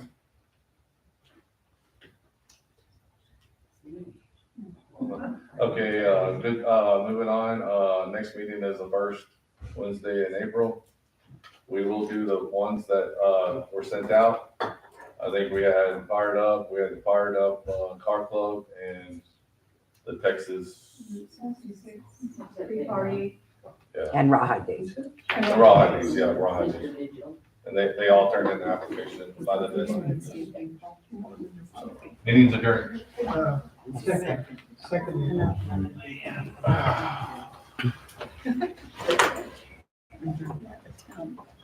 It's gonna be a